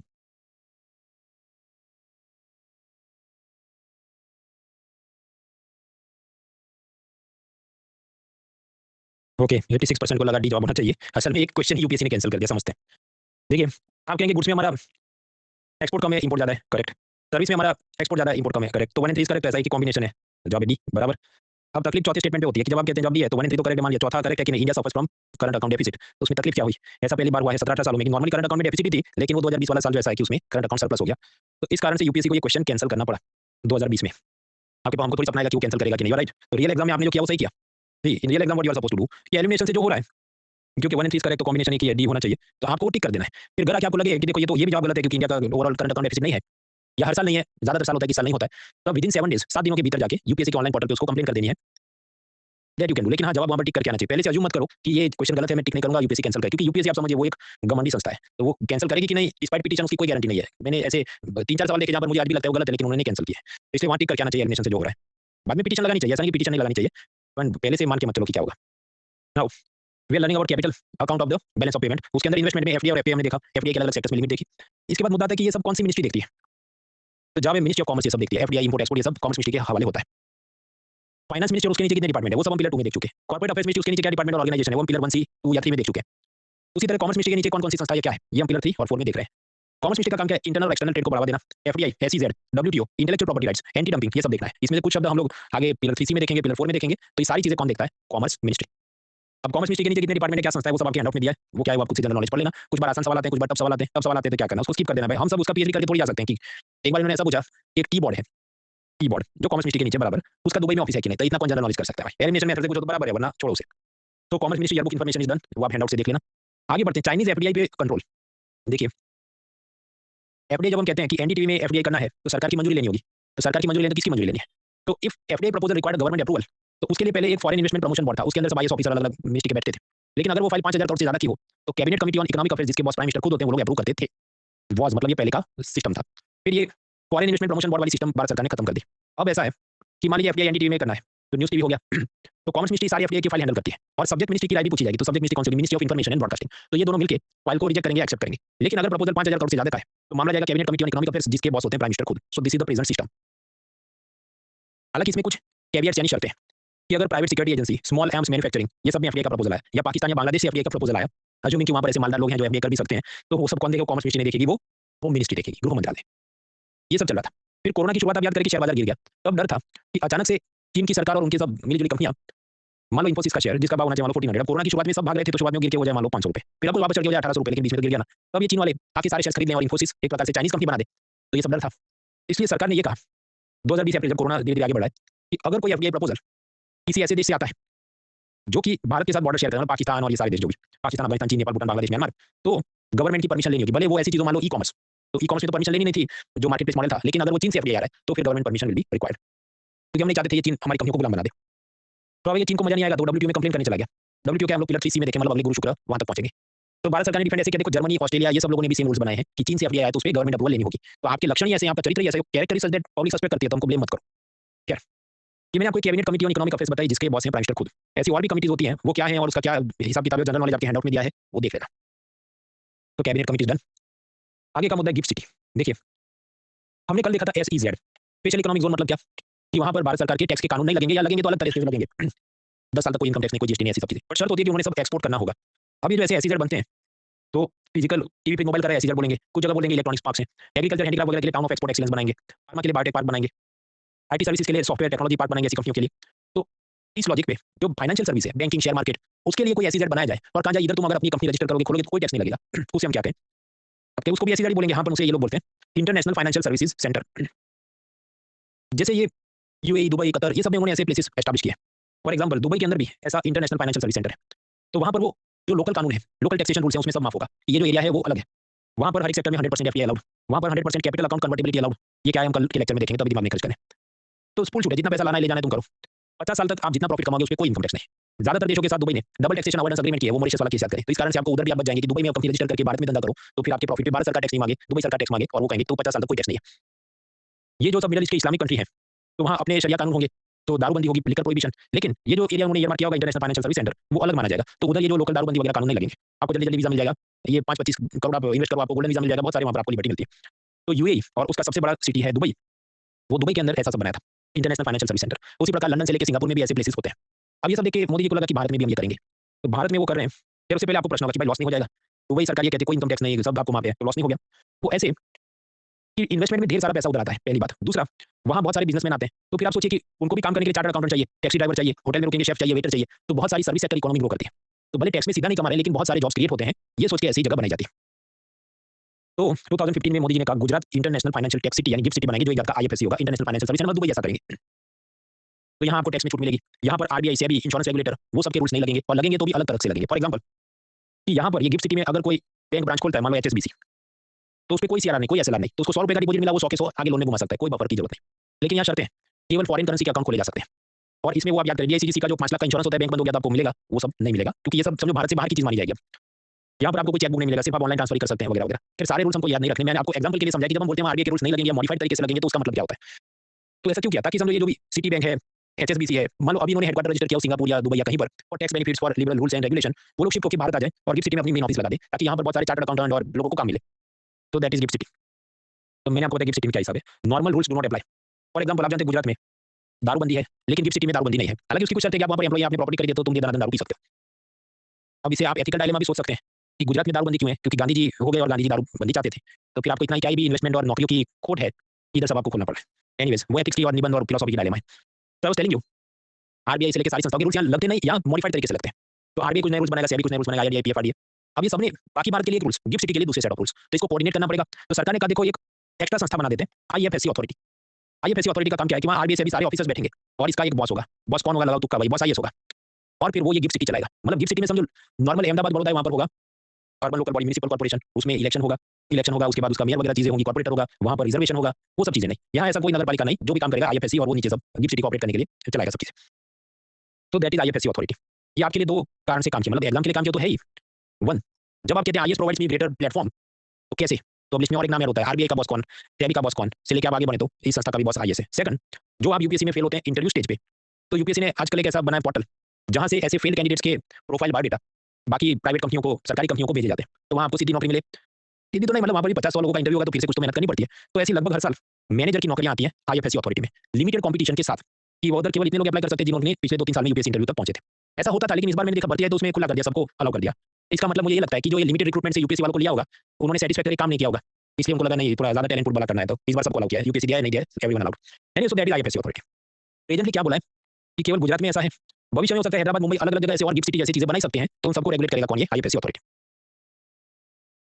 तो मैंने आपको बताया आईएफएससी अथॉरिटी 2019 में बना। इसका हेडक्वार्टर किधर है? गुजरात के गांधीनगर में, क्योंकि समझो अहमदाबाद और गांधीनगर के बीच गिफ्ट सिटी है। तो मुंबई में नहीं, आप याद करें, मुंबई में सेबी आरबीआई का हेडक्वार्टर है, इंश्योरेंस का हेडक्वार्टर हैदराबाद में है, पेंशन फंड का किधर है? दिल्ली में, insurance bank of board of India का भी दिल्ली में। तो ये सब चीजें पता होनी चाहिए। आगे म्यूचुअल फंड तो एक कंपनी हो सकती है, हेज फंड मतलब वो हाई रिस्क और करोड़पति उसमें खाता खोल के म्यूचुअल फंड गेम खेलते हैं। वेंचर कैपिटल फंड वाले जो स्टार्टअप की मदद करते हैं, राइट्स इनवाइस जो आपका पैसा म्यूचुअल फंड जैसा ही है, लेकिन वो रियल एस्टेट इंफ्रास्ट्रक्चर में इन्वेस्ट करते हैं। फॉरेन पोर्टफोलियो इन्वेस्टमेंट कंपनी हो सकती है। तो ये सब मान लो इसके ऊपर एक और कंपनी बन जाए, वेरिएबल कैपिटल कंपनी। तो वेरिएबल कैपिटल कंपनी क्या होती है? जैसे आप समझिए कि टाटा सन्स है, वो होल्डिंग कंपनी है, और उसके नीचे फिर टाटा केमिकल, टाटा मोटर्स वगैरह बहुत सारी कंपनियां हैं। सिमिलरली कोई वेरिएबल कैपिटल कंपनी हो, मान लो एचएसबीसी, और उसके नीचे म्यूचुअल फंड, हेज फंड ऐसी 25 कंपनियां बनाए, वो सब हो जाएंगी सब्सिडियरी कंपनी। तो इस टाइप का सिस्टम हमने अलाउ नहीं किया। होल्डिंग कंपनी हम बना सकते हैं भारत में, लेकिन वो ऐसी वेरिएबल कैपिटल कंपनी जिसके नीचे इस टाइप का सब खेल खेला जा सके, वो सब टेक्निकली उसमें बहुत प्रॉब्लम्स है। लेकिन सरकार ये सोच रही है कि हमें गिफ्ट सिटी में ऐसा सब अलाउ करना चाहिए, ऐसी वेरिएबल कैपिटल कंपनी बनवानी चाहिए जो कलेक्टिव इन्वेस्टमेंट स्कीम चलाएं, क्योंकि सिंगापुर यूके में ऐसा सब है। ऐसा अलाउ करेंगे तो भारत में ऐसी मोटी कंपनी आके गिफ्ट सिटी में इन्वेस्ट करेंगे। एक बार यूपीएससी ने कुछ सीपीएफ में पूछा था, तो एक लाइन में याद रखना है कि क्या है वेरिएबल कैपिटल कंपनी। ये पेरेंट कंपनी, उसके नीचे बहुत सारी बैंकिंग फाइनेंस की और सब्सिडियरी कंपनी हो सकती है। डेटा एम्बेसी क्या? मान लीजिए ब्रिटेन में साइबर अटैक हो जाए, ब्रिटेन या यूरोप में भी हुआ भी, सारे एयरलाइंस उनकी बंद हो गई, ऐसा सब साइबर अटैक किया किसी ने, तो ब्रिटिश सरकार ने अपना सारा डेटा बैकअप कहीं दूर रखना चाहिए, तो उसे हम क्या कहेंगे? Data embassy. तो सरकार ने कहा ये जो गिफ्ट सिटी है उसमें ऐसी अलग अलग देशों की डेटा एम्बेसी भी हम लोग बनवाएंगे। अब मान लीजिए एचएसबीसी जिसका पहले हेडक्वार्टर मान लो सिंगापुर में हो और सरकार ने इतने सारे लॉलीपॉप दिए तो क्या मैं तो इधर आ जाता हूँ भारत में गिफ्ट सिटी में अपना हेडक्वार्टर खोलता हूँ तो उसको जितने क्लियरेंस लेने होंगे जीएसटी नंबर लेना होगा आरबीआई से परमिशन सेबी से परमिशन इंश्योरेंस की परमिशन क्योंकि बहुत सारी तो सब्सिडी कंपनी भी उसको खोलनी होगी तो सब जगह उसने अलग से अप्लाई नहीं करना है ये जो आईएफएससी अथॉरिटी बनी उसकी एक ही वेबसाइट होगी उधर अप्लाई करेगा और वो उसे 25 जगह से अप्रूवल दिलवा देंगे तो ऐसा single window clearance gift city में दिया जाएगा तो एफडीआई के नाम पे हमने अलग अलग सेक्टर की limit commerce ministry Chinese FDI पे कंट्रोल गिफ्ट सिटी ये सब देख लिया अब आगे बढ़ते हैं तो करंट अकाउंट्स में नॉर्मली तो डेफिसिट होता है हमने देखा 2020 कोरोना एक एक्सेप्शनल ईयर था तो वो उसको एक तरफ रखिए अभी हम लोग फोकस करें कैपिटल अकाउंट के अंदर एफडीआई और एफपीआई का पैसा आता है कुछ पैसा आता है कुछ जाता है शुद्ध रूप से $30 बिलियन भारत में बचे ऐसा 2018 का डेटा है वो भी याद नहीं रखना हमें प्लस माइनस याद रखना कि इधर पॉजिटिव होता है कैपिटल अकाउंट में और क्या आएगा शेयर्स का पैसा आएगा लोन का पैसा आएगा तो लोन भारत सरकार भी ले सकती है जिसे हम कहें सॉवरेन बोरोइंग हुआ कंपनियां भी ले सकती हैं उसे हम कहें एक्सटर्नल कमर्शियल बोरोइंग तो ऐसा करके जो भी करीब $16 बिलियन और लेके आए होंगे मतलब इसमें प्लस माइनस होगा कि मान लो भारत सरकार ने $5 बिलियन नेपाल को दिया तो आप माइनस लिखेंगे लेकिन $25 बिलियन हमने कहीं और से उधार लिया वर्ल्ड बैंक से तो प्लस भी लिखना पड़ेगा जो पैसा आएगा प्लस में लिखेंगे जाएगा माइनस में लिखेंगे तो प्लस 16 का मतलब क्या इतना लोन सब हमने लिया है थर्ड इज कैपिटल का तीसरा कंपोनेंट है बैंकों में जो पैसा आता है मतलब एनआरआई लोग जो अमेरिका में डॉलर में कमाते हैं और वो सोचे उधर के बैंकों में तो इतना हमको ब्याज नहीं मिलता तो हम भारत के बैंकों में सेव करेंगे तो ऐसा जो एनआरआई अकाउंट खोले जाए जिसको हम कहते हैं foreign currency non residential accounts तो स्वाभाविक उसमें भी पैसा आएगा करीब $7 बिलियन वो सब है तो वो सब भी हम कैपिटल का हिस्सा मानेंगे क्योंकि आप समझो वो पैसा जो है बैंक क्या करेगा लोन में किसी को देगा तो अल्टीमेटली कैपिटल यानी पूंजी के रूप में वो इस्तेमाल हो रहा है अगर वो डिपॉजिट नहीं करता सीधा अपने फैमिली को पैसा भेज देता तो हम क्या बोलते हैं रेमिटेंस तब हम उसको करंट अकाउंट में लिखते तो मान लीजिए कोई एनआरआई है जिसका नॉर्मली अमेरिका में बैंक ऑफ अमेरिका में अकाउंट है और उधर उसको 2 टका ब्याज मिला जबकि यहाँ पर मान लो लोग 4 टका ब्याज देंगे तो पहला फायदा दूसरा कि वो सोचे मैं डॉलर में कमाता हूँ और डॉलर का भाव 83 रुपये से बढ़ के 85 हो गया तो ये तो मुझे और ₹2 एक्स्ट्रा हो गए तो मैं अगर डॉलर भारत में भेजूंगा और मैं भारत में सेव करूंगा तो मेरा जत्था और बढ़ेगा एक तो डिपॉजिट का भी ब्याज अच्छा है और ऊपर से ये डॉलर का रुपये कन्वर्ट करते तो और पैसा बढ़ जाता है मेरा तो स्वाभाविक है एनआरआई लोग दे दनादन भारत में पैसा भेजेंगे तो इकोनॉमिक सर्वे ये कहता है कि हाँ भाई एनआरआई डिपॉजिट्स बढ़ रही है और उसका कारण क्या है वीक रूपी क्योंकि रुपया वीक हुआ ना इधर 83 की जगह पे डॉलर का भाव 88 हो गया तो हम क्या कहेंगे डॉलर स्ट्रांग हुआ रुपया वीक हुआ तो इसके लिए एनआरआई की पब्लिक भारत में ज्यादा डिपॉजिट कर रही है ऐसा इकोनॉमिक सर्वे का तो एक लाइन में याद रखना है कबूल करना है अब कुछ लोग वकील बन जाएंगे कि देखो महंगाई भी तो बढ़ रही है ना तो बैंक डिपॉजिट में इतना कहाँ प्रॉफिट तो गोल्ड में नहीं रखेगा और ट्रम्प ने भी रेमिटेंस टैक्स लगा तो और कम नहीं करेगा यू आर राइट लेकिन फिर भी समझो पहले $5 रखता था और अभी $7 रखता है तो कुछ तो बढ़ा है ना ग्राफ के हिसाब से इंक्रीज दिया ना तो पास होना है तो कबूल करो इकोनॉमिक सर्वे के डेटा को कबूल करना चाहिए उसमें वकील नहीं बनना चाहिए ऐसा नहीं और ऐसा क्यों हुआ फॉर एग्जाम्पल आप याद करें सीआरआर अगर बढ़ता है तो एम जीरो बढ़ता है क्यों बढ़ता है क्योंकि एम जीरो की फॉर्मुला में CRR is deposit by bankers in RBI जो हम पढ़ चुके हैं तो कबूल करो उधर ही उनकी पीपल अभी तक अटकी है कि वो एम जीरो में क्यों है तो भाई वो फॉर्मुला कबूल करो एक होता है इसका घोड़ा जो पास होने के लिए है और दूसरा सड़क का सान वो फिक्सेड हो जाता है उधर घूमते रहता है अब सोचिए पिलर 1 में भी पूरी अटकी जब हम पिलर 3 में पहुंचे रेस का घोड़ा बनिए बैलेंस ऑफ पेमेंट सब टॉपिक कैपिटल अकाउंट सब टॉपिक लोन का पैसा अब जो लोन का पैसा आप सोचिए भारत सरकार ने एक साल में मान लो $1 बिलियन लिया लेकिन बहुत सारा आउटस्टैंडिंग भी तो होगा ना जो मनमोहन सिंह ने 20 साल का लोन अभी तक नहीं चुका है तो जो भी कुल मिला के मान लो $124 बिलियन पब्लिक लोन है मतलब सरकार ने लोन लिया world bank Asian development bank वगैरह से उसके मुकाबले स्वाभाविक कंपनियों ने ज्यादा क्वांटिटी में लोन लिया होगा तो $486 बिलियन कंपनियों का है तो यानी majority of our foreign debt किसका है प्राइवेट कंपनियों का है हाँ सीधी बात है सेकंड ये जो लोन चुकाना है ये 124 भी और ये चार्ज मतलब कुल मिला के जो भी मान लो $500 बिलियन चुकाने हैं तो इसमें 55% लोन ऐसे हैं जो डॉलर में चुकाने हैं और बाकी कितने 45% वो ऐसे हैं जो यूरो येन युआन ऐसी करेंसियों में चुकाने हैं तो रीपेमेंट के हिसाब से majority of our loan is in dollars minority बाकी सब करेंसियों में है अब इधर कुछ लोग खिचड़ी करते हैं कि तुमने पिलर 2D में कुछ और बताया था कि हमारा रुपये में इतना है उसमें इतना है डॉलर में भाई आप खिचड़ी कर रहे हैं पिलर 2D में हमने सिर्फ गवर्नमेंट की बात की थी इधर प्राइवेट कंपनियां और सरकार दोनों को कंबाइन करके जितना लोन है उसमें से कितना डॉलर वाला है उसमें से कितना बाकी करेंसी वाला है उसकी बात हो रही है तो खिचड़ी मत करो वो अलग चीज थी अलग चीज है तो majority of our foreign debt we have to return in dollar currency अब इधर से ये क्वेश्चन है जब टिक कर दिया D I give you 40 second आप सुकून से इसको पढ़ो फिर मैं समझाता हूं मामला क्या है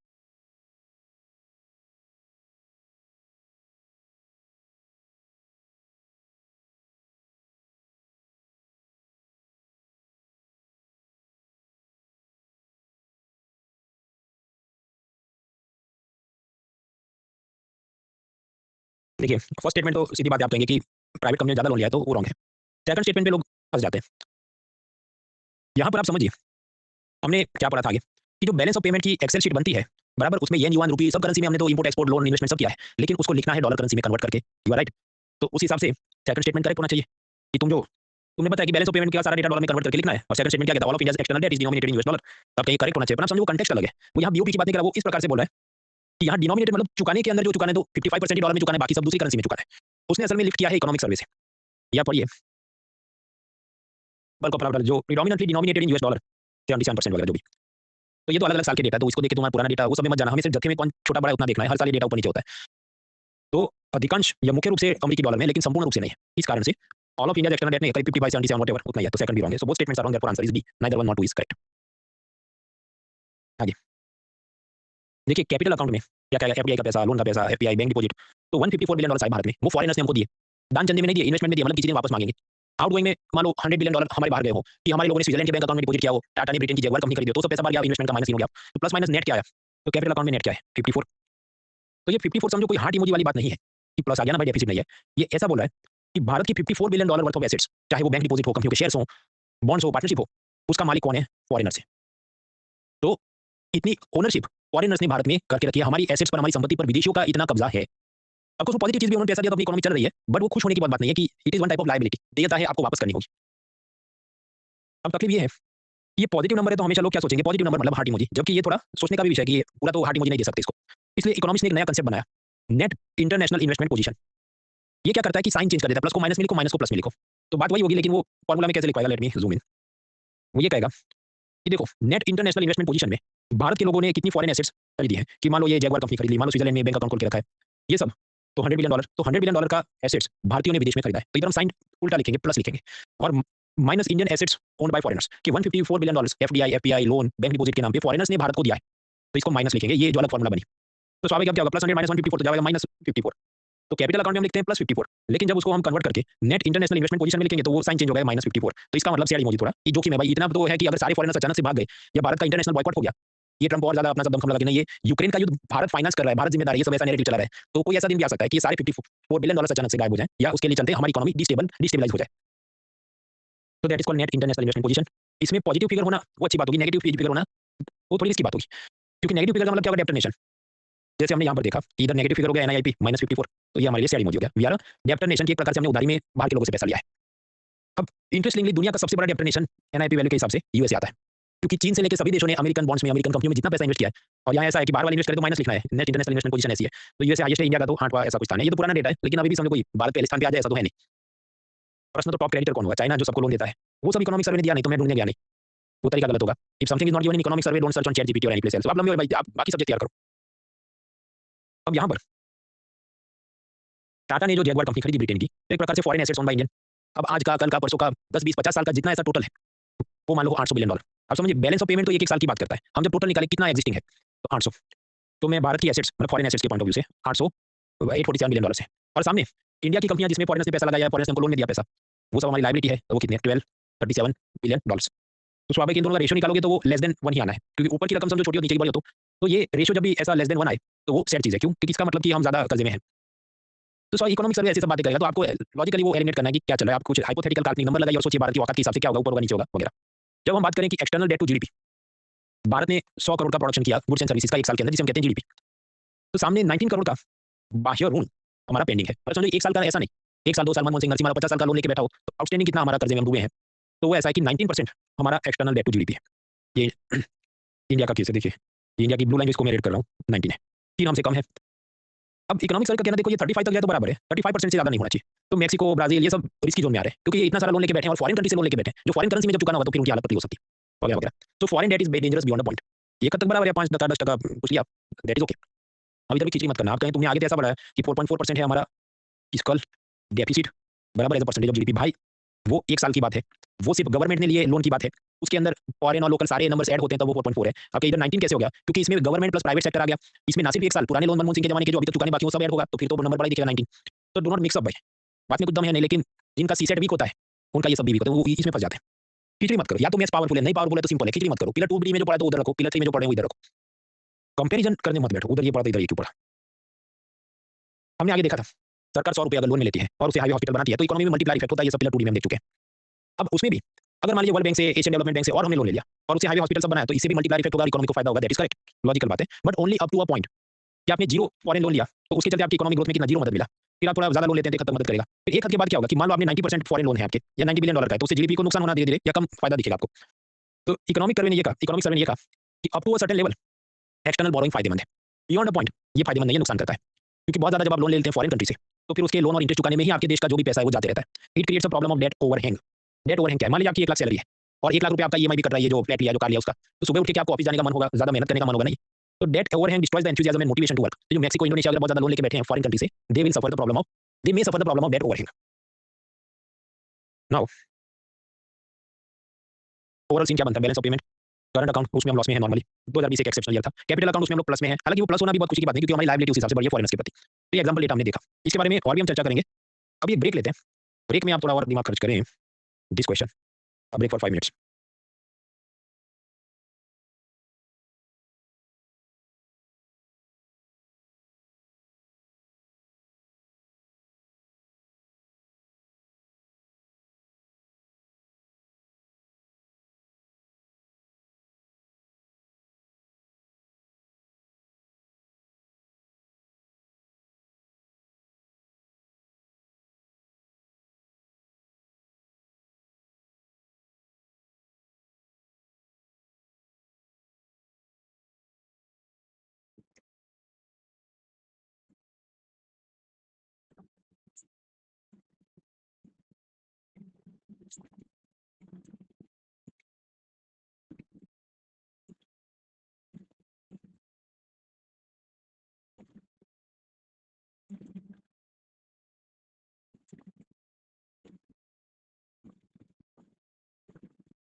3 more minutes.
One more minute.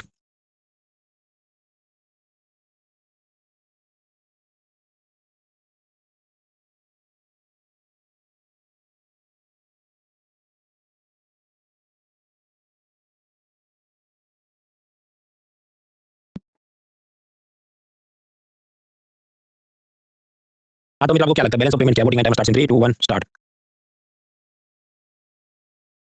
संचार सीमा तेजस्वी ईशा ऋतिक भावना अबरार ओमकार डॉक्टर रोहित जुनेद समृद्धि शु दीपिका पीयूष गोपी किशन प्रत्युष रोशनी निशांत गौरव सोनल मारियूष यश कुमार शगुन रजत अटल कयान दृष्टि सानिया प्रांजल हिमांशु आदर्श कुंवर यश रिया विश्वजीत अर्जुन रिया आदित्य अमु महावीर ईशा नवीन क्षमा प्रियंका सोहम प्रशांत देवेश रोशनी साहू राज यश कृष्ण सौम्या करेक्ट आंसर्स। ठीक है असल में एक भी ऑप्शन करेक्ट नहीं है क्योंकि आप समझिए जब हम बात करें इंपोर्ट एक्सपोर्ट की तो उसे हम क्या कहते हैं बैलेंस ऑफ ट्रेड।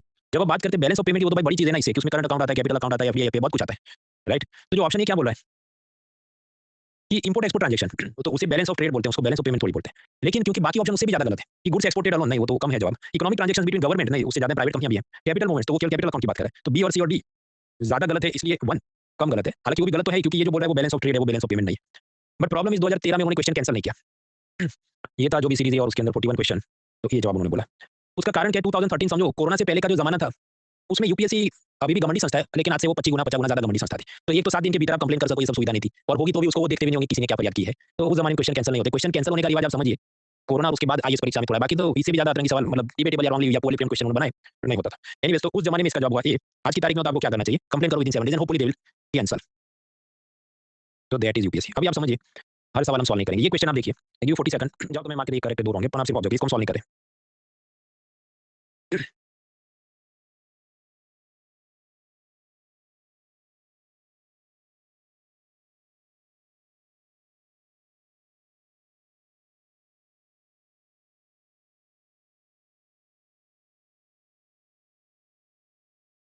मित्रों ये दोनों परीक्षा जो यूपीएससी लेती है सीडीएस और सीएपीएफ उसमें इकोनॉमिक सर्विसेज हम जो 4-5 सवाल वो सीधे उठाती है और वो ऐसे सब डेटा सेंट्रिक सवाल होते हैं। इसको मैं पढ़ा नहीं रहा हूँ क्योंकि वो तो रैंडमली कोई भी पैराग्राफ से 2 डेटा सेट उठाए वो सब मैं लिखने बैठा था ये 2-3 हज़ार पेजेस का एंड अप हो जाएगा और उतना करने के बाद भी आप उसको याद रख नहीं पाएंगे। अब कुछ लोग शामिल बनेंगे कि देखो ये जो सेकंड स्टेटमेंट इसमें लिखा 10% अपनी इतनी औकात है नहीं ग्लोबल एक्सपोर्ट की तो कम होना चाहिए तो इसलिए 50-50 हो गया या तो ये हो सकता है नहीं तो बी हो सकता है। ये सब ऐसी बातें मित्रों घर आके सब लोग शामिल बन सकते हैं। रियल एग्जाम में भी हो सकता है ना कि ये करेक्ट भी हो और ये डेटा जो फर्स्ट वाला दिया रॉन्ग भी हो। You can not know. आप समझिए शेयर बाजार के चार्ट पढ़ने के कोर्स होते हैं ऑनलाइन तो आपको सब सिखाएंगे देखो ऐसा डबल बॉटम होगा तो शेयर उसके बाद ऊपर जाता है ऐसा ट्रिपल टैप हुआ तो उसके बाद शेयर नीचे जाता है। ये ऐसा एग्जाम खत्म होने के बाद की क्षण पड़ती है। आप समझो कि ये डे 1 है ये डे 2 3 4 ऐसे चल रहा है। अब पहले दिन गिरा आप थोड़ी बोल सकते हैं कि उसका क्या होने वाला है फिर दूसरे दिन चढ़ा ओके फिर वो इधर आया फिर इसके बाद वो गिर भी तो सकता है ऐसा कहाँ है कि वो ऐसे ही जाएगा। अब वो जाएगा उसके बाद मैं स्क्रीनशॉट ले लूँ और कहूँ देखो ये तो ऊपर चला गया तुमको सपना जाना चाहिए। मेरा ये शेयर मार्केट का ग्राफ रीडिंग का कोर्स तुम पढ़ लो क्योंकि मैं जो प्रिडिक्ट करता हूँ ऐसे ही होता है।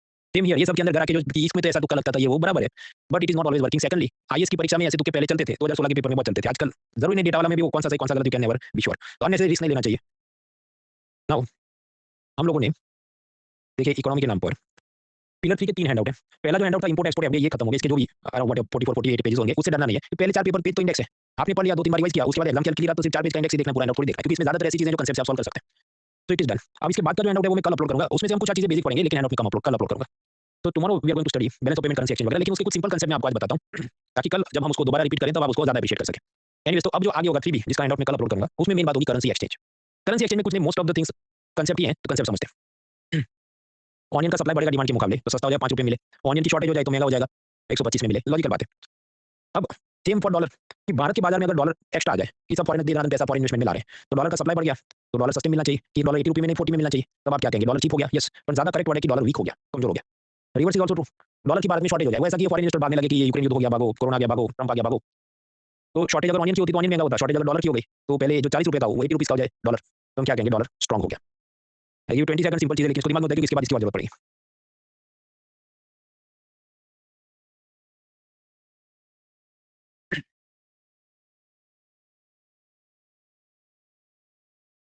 हम्म, अभी मान लीजिए सिचुएशन ऐसी हो कि कोई रशिया से 500 ग्राम चाय खरीदे, उसका भाव 1 डॉलर।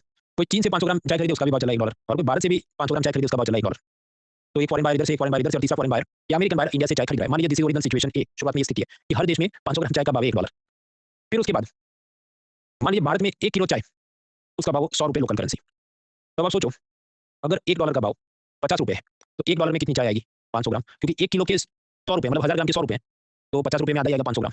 तो ये पहली सिचुएशन में 1 डॉलर देके भारत से चाय खरीद सकते हैं, यस। और कितनी चाय खरीद सकते हैं? 500 ग्राम, आधा किलो। अब किसी कारण से मान लीजिए रुपया वीक हो जाए, डॉलर स्ट्रांग हो जाए, यानी कि 1 डॉलर 50 की जगह 70 का हो जाए, और भारत में इन्फ्लेशन महंगाई चेंज ना हो कि पहले भी 1 किलो की चाय 100 रुपये में आती थी और अभी 1 किलो की चाय 100 रुपये में ही आती हो, तब क्या होगा कि वो 1 डॉलर लाएगा और उसे 70 रुपीज़ बनाएगा और फिर खरीदने जाएगा, तो अब 70 रुपीज़ से 700 ग्राम वो चाय खरीद सकता है। तो यानी कि अगर किसी कारण से डॉलर स्ट्रांग हो जाए और भारत का रुपया वीक हो जाए, तो यहाँ पर अमेरिका से भारत से जो चीज़ इंपोर्ट कर रहा है, ऐसा ये जो भी गोरा आदमी है, वो खुश हो जाएगा कि भाई अब तो 500 नहीं 700 ग्राम चाय हम 1 डॉलर में खरीद सकते हैं। तो मौज हो गई हमारी। अब ये जो मौज हो गई, इसका मतलब क्या है कि अमेरिकन ये सोचेगा मुझे रशिया से चाय नहीं खरीदनी, उधर 1 डॉलर में 500 ग्राम मिलती है, मुझे चीन से चाय नहीं खरीदनी, उधर भी 1 डॉलर में 500 ग्राम मिलती है। हम तो सारे लोग लाइन में लग जाएंगे और भारत से चाय खरीदेंगे, क्योंकि यहाँ 1 डॉलर में 700 ग्राम चाय खरीद सकते हैं, क्योंकि डॉलर स्ट्रांग हो गया है और रुपया वीक हो गया है। तो यानी आप समझो, जब 1 डॉलर 50 की जगह 70 होता है और अगर इन्फ्लेशन महंगाई चेंज ना हो, तो ज्यादा फॉरेनर्स भारत से, ये हैंग हो गया, इसको रिफ्रेश होने दो। ये अपने आप ही डिस्कनेक्ट हो गया था। आई विल टेक 1 मिनट, फिर मैं एक वोटिंग करता हूँ, उसके बाद हम आगे बढ़ते हैं। ये जो भी कैमरा है कुछ हुआ था।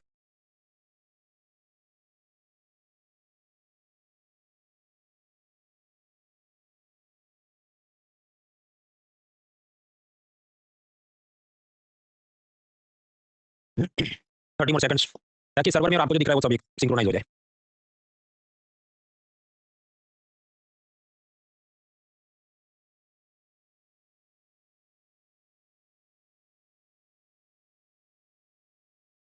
और फ्रेंड्स, तो वोटिंग लाइन में मुझे बताइए, can you see me, can you hear me, देख सकते हैं, सुन सकते हैं?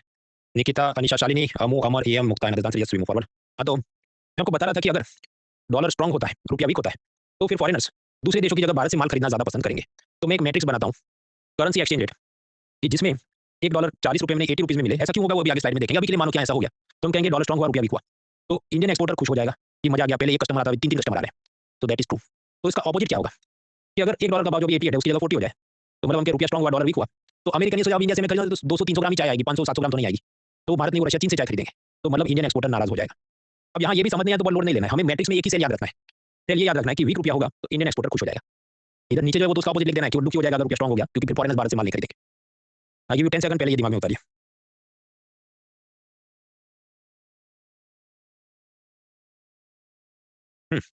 रात को 2 बजे भी याद रखना है कि रुपया वीक होता है तो भारत का एक्सपोर्टर खुश होता है। शर्त है कि महंगाई चेंज ना हुई, महंगाई चेंज होगी तो फिर गड़बड़ हो जाएगी। अब हम इंडिया के इंपोर्टर के पॉइंट ऑफ व्यू से सोचते हैं कि मान लो भाई साहब उसकी लैपटॉप की दुकान है और वो डेल के लैपटॉप बेचता है, तो एक डेल का लैपटॉप मान लो 500 डॉलर का है। अब शुरुआत में 1 डॉलर का भाव है 50 रुपये, तो यानी 25,000 रुपये आप दोगे तब एक डेल लैपटॉप अमेरिका से इंडिया इंपोर्ट कर सकते हैं। फिर किसी कारण से रुपया वीक हो जाए और डॉलर स्ट्रांग हो जाए कि 1 डॉलर ये 70 रुपये देने पड़े, तो अब भारत में आपको अमेरिकन डेल इंपोर्ट करना है तो 35,000 रुपये देने होंगे, क्योंकि एक 500 डॉलर का एक लैपटॉप आता है, तब आप एक लैपटॉप इंपोर्ट कर सकते हैं। तो अब इंडिया के इंपोर्टर के पॉइंट ऑफ व्यू से सोचिए, वो दुखी हो जाएगा कि एक तो लैपटॉप महंगा पड़ेगा। अब मैं कस्टमर को बेचने जाऊंगा तो वो भी पोस्टपोन करेगा डिसीजन कि नहीं इतना महंगा नहीं लेना है, तो मैं ये इंपोर्टेड लैपटॉप का बिजनेस करूँ कैसे? इसलिए डॉलर का स्ट्रांग होना या फिर कि रुपये का वीक होना, ये इंडियन इंपोर्टर के लिए अच्छी बात नहीं है, क्योंकि उसको सेम चीज इंपोर्ट करने के लिए पहले से ज्यादा पैसे रुपये देने पड़ते हैं, तब उतने डॉलर उसको आएंगे। तो मैं मैट्रिक्स अपडेट करूँ, currency exchange rate, Indian importer, और सिंपल है कि अगर रुपया वीक हुआ यानी डॉलर स्ट्रांग हुआ कि 1 डॉलर 40 की जगह 80 का हुआ, तो इंडिया का इंपोर्टर चाहे इंडिया का एक्सपोर्टर चाहे एक्सपोर्ट करने वाला वो तो खुश था, लेकिन लैपटॉप इंपोर्ट करने वाला बेचारा दुखी हो गया, क्योंकि उसको 25,000 नहीं उसको 35,000 देगा तब जाके एक लैपटॉप वो मंगा सकता है। तो बस ऑपोजिट ही लिखना है, समझो एक्सपोर्टर खुश है 1 रुपये से, तो इंडियन इंपोर्टर दुखी है, ऑपोजिट है।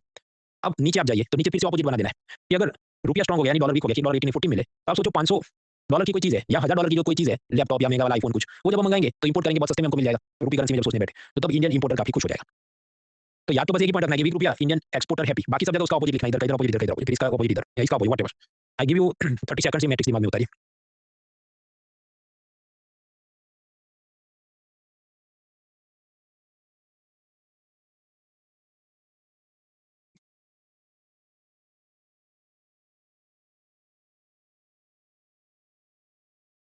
ना व्हाटएवर दे आस्क यू, कुछ चिंता नहीं करनी है, आपको बस मैट्रिक्स बनानी है, उसमें एक ही पॉइंट याद करके जाना, बाकी सब ऑपोजिट ऑपोजिट, फिर आपने कॉज कॉन्सिक्वेंस के हिसाब से एमसीक्यू एलिमिनेट करने हैं। अब जो करेंसी एक्सचेंज रेट है, 2015 में 1 डॉलर का भाव था 62, 2016 में हो गया 64, 2017 में हो गया 65। तो मतलब ये तो 2 रुपए 1 रुपए चेंज हो रहा है। मतलब रुपया वीक तो हो रहा है लेकिन ग्रेजुअली धीरे-धीरे। तो that is also good thing. अचानक से ऊपर नीचे नहीं होना चाहिए। चलो पैटर्न है तो पैटर्न भी एक सेम चलनी चाहिए। 1-2 रुपए हर साल चेंज होता है। तो एक्सपोर्टर भी राजी है कि मैं आसाम से जितनी चाय खरीदता हूँ ज़्यादा खरीदूँगा, मुंबई में गोदाम बनाऊँगा। इंपोर्टर दुखी है लेकिन वो इतना भी दुखी नहीं, उसको पता है हर साल 1-2 रुपए चेंज होता है तो मैं उस हिसाब से अपना बिज़नेस, प्रॉफिट मार्जिन, बाकी चीज़ें बना के रखूँगा। फिर आप देखिए 2018 में क्या होता है कि पहले हर साल 1-2 रुपया वीक हो रहा था। डॉलर के मुकाबले रुपया वीक हो रहा था 1-2 रुपए की रेंज में। इधर अचानक से 65 का 74 समथिंग मतलब सीधा 10 रुपए चेंज हो गए। तो इसे हम कहते हैं सडन एंड शार्प फॉल। आपको जो भारत का एक्सपोर्टर है वो तो बहुत खुश हो जाएगा, लेकिन इंपोर्टर है उसको फिर दिन में तारे दिख जाएँगे कि भाई इतना तो मैं मार्जिन कैसे सेट करूँगा? मैं डेल का उधर से लैपटॉप मँगवाता था 25 का 35 में 50,000 का हो गया, तो मैं इसको आगे बेचूँगा कैसे? I can not manage this, मुझे दुकान ही बंद कर देनी पड़ेगी। तब आरबीआई का रोल आता है। तो आरबीआई समझिए एक्सचेंज रेट फिक्स नहीं करता। वो तो मार्केट डिसाइड करता है। जैसे ऑनियन का प्राइस कौन डिसाइड करता है? मार्केट फोर्सेस, सप्लाई डिमांड के हिसाब से। तो रुपी डॉलर एक्सचेंज रेट भी मार्केट फोर्सेस ही डिसाइड करते हैं। लेकिन आरबीआई को लगे कि जरूरत से ज्यादा अप डाउन चल रहा है तो आरबीआई दखल देता है और करेंसी को स्टेबल करने की कोशिश करता है कि अपने जो फॉरेक्स रिजर्व है उसमें से कुछ पैसा डॉलर को बेचेगा, मार्केट में डॉलर का सप्लाई बढ़ाए वगैरह।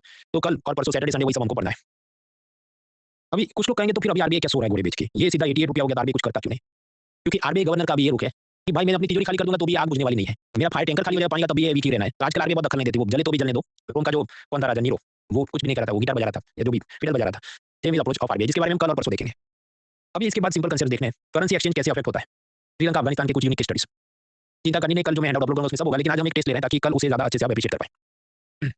आपको करेंसी एक्सचेंज करनी है कि अफगान का रुपया डॉलर में करना है, येन का युआन करना है। 2 तरीके होते हैं। एक होते हैं ऑथराइज्ड डीलर्स, जैसे भारत में फीमा एक्ट के तहत आरबीआई से लाइसेंस लेके बैंक वाले भी कर सकते हैं, वेस्टर्न यूनियन वगैरह, एनबीएफसी भी ये कर सकते हैं। They are called authorised dealers. लेकिन ऑथराइज्ड डीलर के पास आप जाओगे तो वो आपकी करेंसी एक्सचेंज हो गया, पैन कार्ड दो, आधार कार्ड दो, 10 सवाल पूछेगा, टीडीएस कटेगा और सब चिंता वो।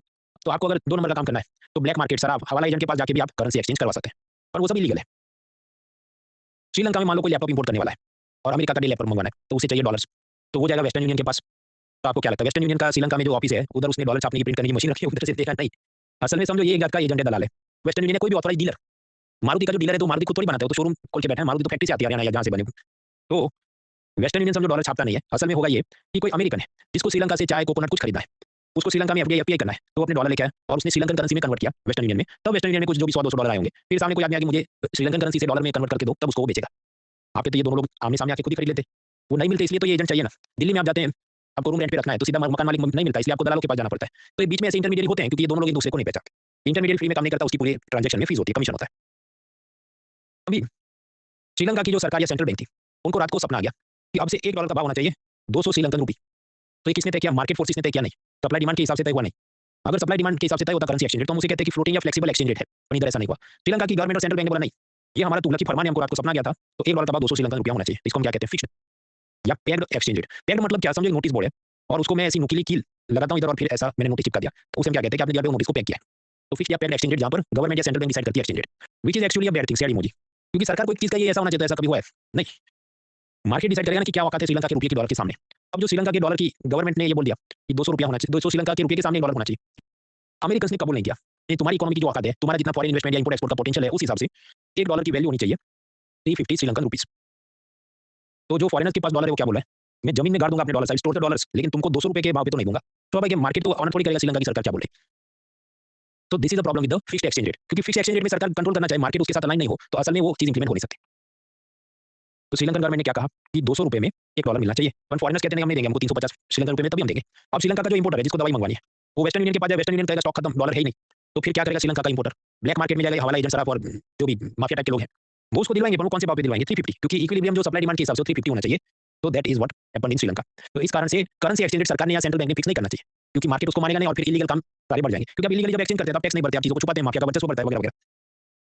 अब आपको प्रश्न होगा कि भाई तो श्रीलंकन सेंट्रल बैंक ने खुद बड़ा उसका हीरो बन जाना चाहिए और डॉलर दे देने चाहिए श्रीलंका के इंपोर्ट करने वाले को। भाई उनके खुद के तो आंधे चल रहे हैं, उनका प्रेसिडेंट तो देश छोड़ के भाग गया, उसके बाद अभी क्या चला है वो सब में इकट्ठा जेम्स बॉन्ड देखता नहीं, पर वो पूरी स्टेबल इकोनॉमी उनकी है नहीं। हर 6 महीने पे उनको आईएमएफ में जाना पड़ता है भीख मांगने के लिए।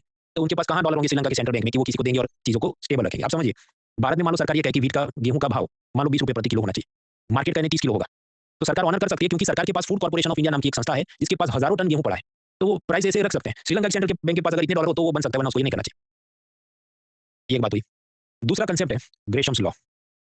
तुगलक के बारे में वो सब इतिहास में आप पढ़ना। तुगलक शुरू में जो कॉइन्स थे गोल्ड और सिल्वर के थे और उसमें मान लो लिखा हो कि इसकी वैल्यू 1 रुपया, लेकिन उसमें जो मेटल है वो कीमती दबा दबा के भरी हो, 10 रुपए का गोल्ड है उसमें, तो उसे हम क्या कहेंगे? Full body coins. आप याद करें जिसमें कीमती धातु दबा दबा के भरी है। पिलर 1 A1 में हमने समझा था एकदम शुरू में।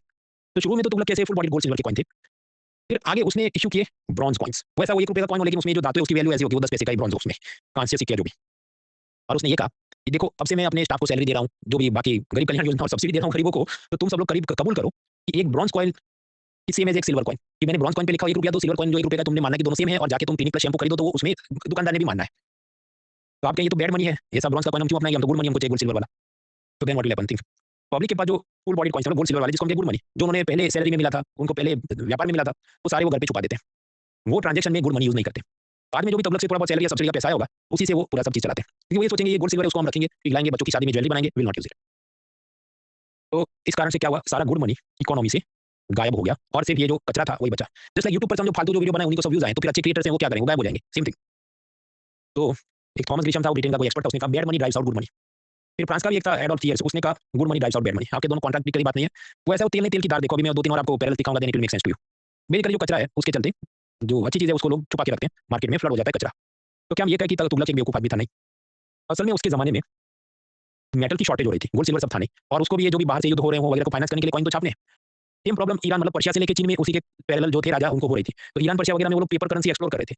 अब उस वक्त जो भी पेपर या भारत में आया नहीं था या इतना उसकी सप्लाई नहीं होगी, तो उसको लगा ब्रॉन्ज वाला ही हम चलाते हैं। तो he was not a idiot in that sense, उसको लगता कि मुझे ऐसे ही अब करना पड़ेगा, but that was ahead of his time, क्योंकि ये टोकन कॉइन को लोग उसी वैल्यू पे मानेंगे, वो तो एनफोर्स करना मुश्किल था।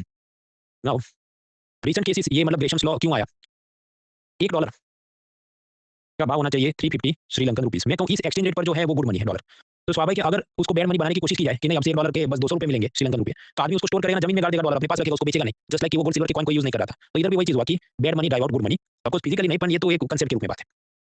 तो इस कारण से कंसेप्ट से चर्चा में आया। तीसरा मुद्दा, हाइपर इन्फ्लेशन। जिम्बाब्वे में आपको इतना ब्रेड पैकेट खरीदना है तो इतनी करेंसी लेके जानी पड़ती है, उतनी महंगाई, which is called hyper inflation. Pillar 4 में हम लोग आराम से समझेंगे। अब शायद आदमी सोचे ये जिम्बाब्वे की लोकल करेंसी की कुछ वैल्यू नहीं है, तो वहाँ कस्टमर्स डॉलर से खरीदी करते हैं, दुकानदार भी एक्सेप्ट करते हैं। हालांकि जिम्बाब्वे में dollar, American dollar legal tender नहीं है, लेकिन सब लोगों ने वही मान लिया। क्यों? क्योंकि इनकन्वीनियंस है लोकल करेंसी यूज करने का।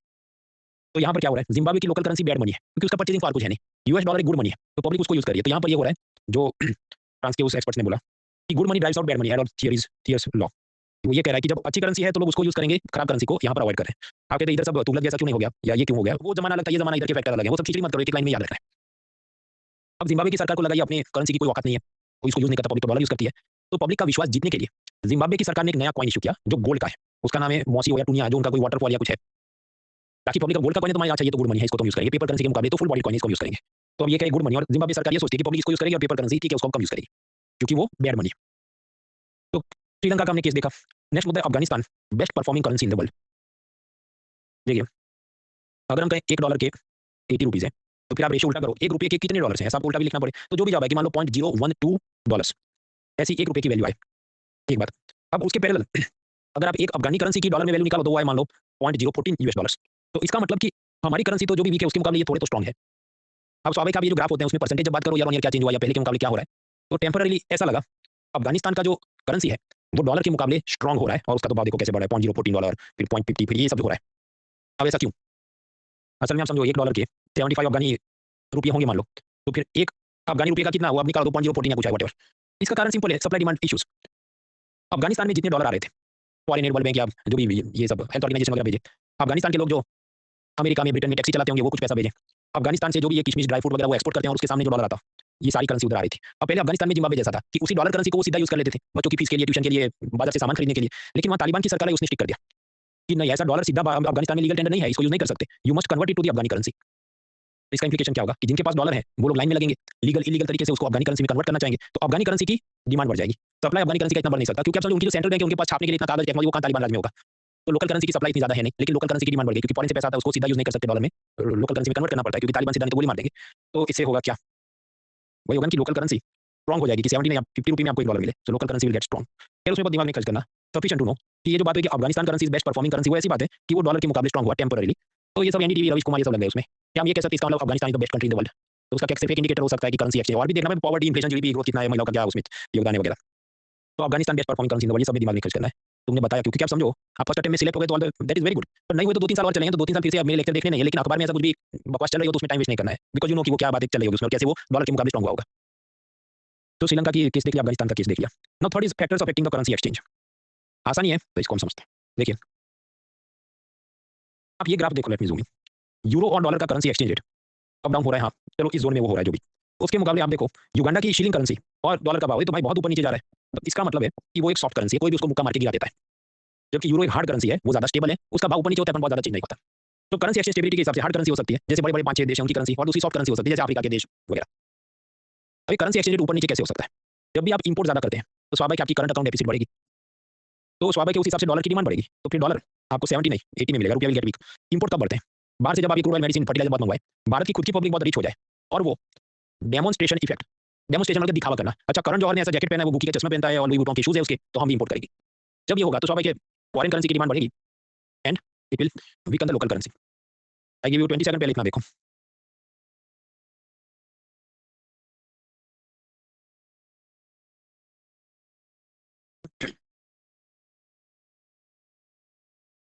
तो यस, इंपोर्ट बढ़ता है, करंट अकाउंट डेफिसिट बढ़ती है तो रुपया वीक होता है। नेक्स्ट, फॉरेन करेंसी की सप्लाई डिमांड। भारत में एफडीआई करने वॉलमार्ट ने जो भी मान लो 16 बिलियन डॉलर लेके आया, तो अब क्या हो रहा है, डॉलर की सप्लाई बढ़ेगी। यस, बिकॉज वो एफडीआई का पैसा भारत में ला रहा है, तो तब क्या होगा, डॉलर की सप्लाई बढ़ी तो डॉलर सस्ता हो जाएगा, तो एक डॉलर आपको 70 रुपये में नहीं 50 रुपये मिलेगा, क्योंकि ऑनियन का सप्लाई बढ़ता तो ऑनियन सस्ता होगा, डॉलर का सप्लाई बढ़े तो डॉलर सस्ता होगा। तो अगर भारत में एफडीआई ज्यादा आता है तो यस क्या होगा, रुपी विल गेट स्ट्रॉन्ग या हम dollar will get weak. Opposite is also true, अगर हम बाहर से बहुत ज्यादा क्रूड ऑयल इंपोर्ट करेंगे तो हमें रुपये को डॉलर में कन्वर्ट करके पे करना है या जो भी दूसरी करेंसी में पे करना है, फॉरेन करेंसी की डिमांड बढ़ेगी, तो अगर डॉलर की डिमांड बढ़ी तो डॉलर महंगा हो जाएगा, तो 70 का 80 हो जाएगा। उसी तरह भारत की पब्लिक ये है कि हमको तो यहाँ से कनाडा जाना है और उधर की क्वालिटी फी भरनी है कैनेडियन डॉलर्स में, तो कैनेडियन डॉलर्स की डिमांड बढ़ेगी रुपये के मुकाबले, तो वापस रुपया वीक हो जाएगा against the Canadian dollars. So demand and supply of forex या foreign currency that also affects the currency exchange rate. Again I give 10 seconds इसको दिमाग में उतारिए।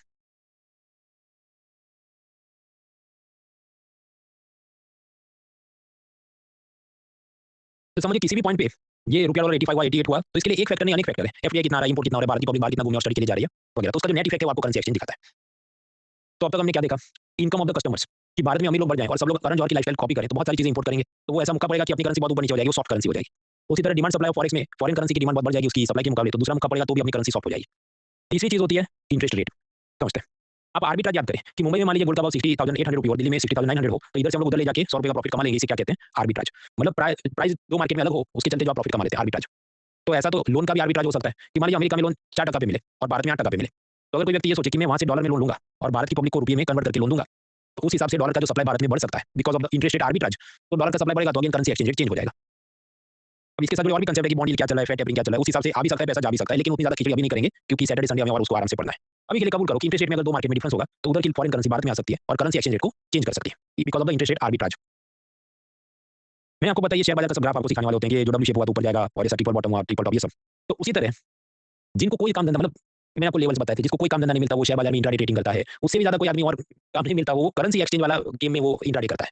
फिर वो क्या सोचेगा, वो ऐसे ग्राफ पड़ेगा कि अच्छा देखो ये आज डॉलर का भाव 50 है, कल 40 हुआ, फिर 60 हुआ, तो ऐसा शेप बनेगा, तो फ्यूचर में इधर जाएगा, ऐसा वो ग्राफ प्रेडिक्ट करेगा।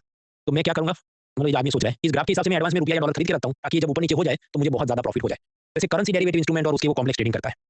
अब ऐसे जो स्पेकुलेटर्स हैं, सट्टा लगाने वाले, जिनको समझो इंपोर्ट एक्सपोर्ट के लिए या एफडीआई के लिए पैसा कन्वर्ट नहीं करना है, वो बस ऐसे ही डॉलर या रुपया खरीद रहे हैं ताकि जब इसका प्राइस चेंज हो जाए तो वो प्रॉफिट कमा सके। जैसे स्पेकुलेटर्स भी जो डॉलर खरीद रहे हैं या बेच रहे हैं उसके चलते सप्लाई डिमांड अफेक्ट होती है और उसके चलते भी हमारे करेंसी एक्सचेंज रेट अफेक्ट होता है। तो दैट इज करेंसी एक्सचेंज के स्पेकुलेटर्स। ये सब धंधे नहीं करने चाहिए, इंटरनेट पे चाहे कितना कोई ज्ञान आपको दे दे, इसका कारण आप समझो इसमें मोटा, लेट मी गो हियर।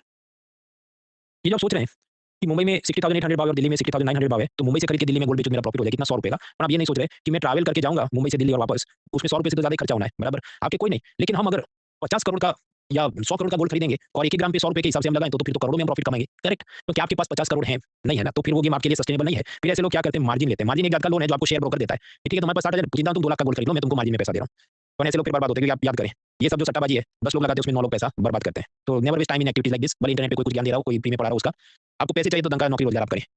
मैं इसलिए बता रहा हूँ ये अपने एग्जाम के साथ जुड़ा नहीं, पर कुछ बार ये होता है कि 2-3 साल से आप तैयारी करें फिर आपको लगे मुझे फाइनेंशियली इंडिपेंडेंट होना है, घर वालों ने कुछ बोल दिया, but then you end up wasting lot of time, money and resources over this. ये समझो फुल टाइम बिजनेस है, ये करने वाले पैसे कमाते हैं, पर वो ऐसे लोग हैं जो पूरा दिन यही करते हैं, उनको ज्यादा ज्ञान है। नाउ तो कोई करेंसी एक्सचेंज रेट को अफेक्ट करने वाले क्या है, इनकम ऑफ द कस्टमर, उस हिसाब से कितना इंपोर्ट करते हैं, demand supply of forex, interest rate and speculation. अब जो करेंसी इनके सामने कम टिक पाती है जैसे युगांडा, तो उसको कैसे पढ़ेंगे, उसका भाव ऐसे ऊपर नीचे होगा, so it is a soft currency. Bharat के रुपये में भी आजकल ये होता है कि कभी तो 80 चला था, अचानक से 88 हो गया, रोज उठ के आपको नीचे और गिरा, ऐसा दिखता है। तो ये कहें भारत की करेंसी सॉफ्ट करेंसी है, नॉट नेसेसरली, क्योंकि आप युगांडा के रिलेटिव बात करें, सापेक्ष में है। यूरो के सामने हम लोग सॉफ्ट है, चलो युगांडा के सामने तो हम लोग सॉफ्ट नहीं है, उसके मुकाबले तो हम स्ट्रॉन्गर है, हार्ड है। बस तो आज के लिए इतना काफी है। इसका मैं हैंडआउट इलेक्ट्रिक व्हीकल शाम 7 बजे तक अपलोड करता हूँ, लेकिन उससे पहले आप ये चीज को कंप्लीट करें, लेट मी चेक। और क्या कुछ एकदम सिंपल चीजें भी थी जस्ट फॉर योर ऑब्जर्वेशन। अब जैसे मैं इसको सॉल्व नहीं कर रहा, देखिए फॉरेन ट्रेड पॉलिसी के 3-4 ये जो पिलर्स थे, तो एक बार उन्होंने सवाल किया था सीपीएफ में, किसमें से कौन सा पिलर नहीं है। हाँ तो सिंपल सवाल आ जाते हैं। फिर आप याद करें ये जो एसईजेड है उसका कानून कब बना, 2005 में, तो 2010 में तो नहीं बना है, तो तीसरा स्टेटमेंट गलत, तो उस हिसाब से एलिमिनेशन से जवाब आ जाए। ये ऐसा जीपीएससी में भी पूछा, तो आईएएस के अलावा परीक्षा में तो ठीक सवाल आ जाते हैं जो आसानी से सॉल्व भी हो जाते हैं, भले आपको सारे फैक्ट ना बताओ, एलिमिनेशन से काम हो जाए। देन अब याद करें कल हमने देखा था डिस्ट्रिक्ट्स एज एक्सपोर्ट हब की, वो आंध्र में कहीं पर वराकू कॉफी या कुछ है, तो हर एक डिस्ट्रिक्ट से एक चीज हम एक्सपोर्ट करेंगे। तो ऐसी कोई योजना थी। अभी यहाँ भी स्टेटमेंट क्या है? Aim of the scheme is to boost exports of only selected districts. केवल चुनिंदा जिलों का ही माल बेचेंगे, ऐसा नहीं, हर एक डिस्ट्रिक्ट से एक प्रोडक्ट आइडेंटिफाई करके बेचेंगे। तो बी ऑप्शन गलत है, उसने पूछा रॉन्ग स्टेटमेंट। आप फाइंड करते हैं, ऐसा भी सीडीएस की परीक्षा जो 2-3 हफ्ते पहले हुई थी उसमें पूछा। तो इसके अलावा एग्जाम में yes positive rate of investment है आपका। जो भी पूछा उसमें पढ़ा है वो भी, नहीं पढ़ा है वो भी आप मैनेज कर सकते हैं। टीवाई के एकदम बेकार सवाल आ जाए, जैसे मैंने आपको दिखाया, इकोनॉमिक्स में जो डेटा पूछे 4% 3%, then it is a problematic question. खैर कल हम मिलते हैं।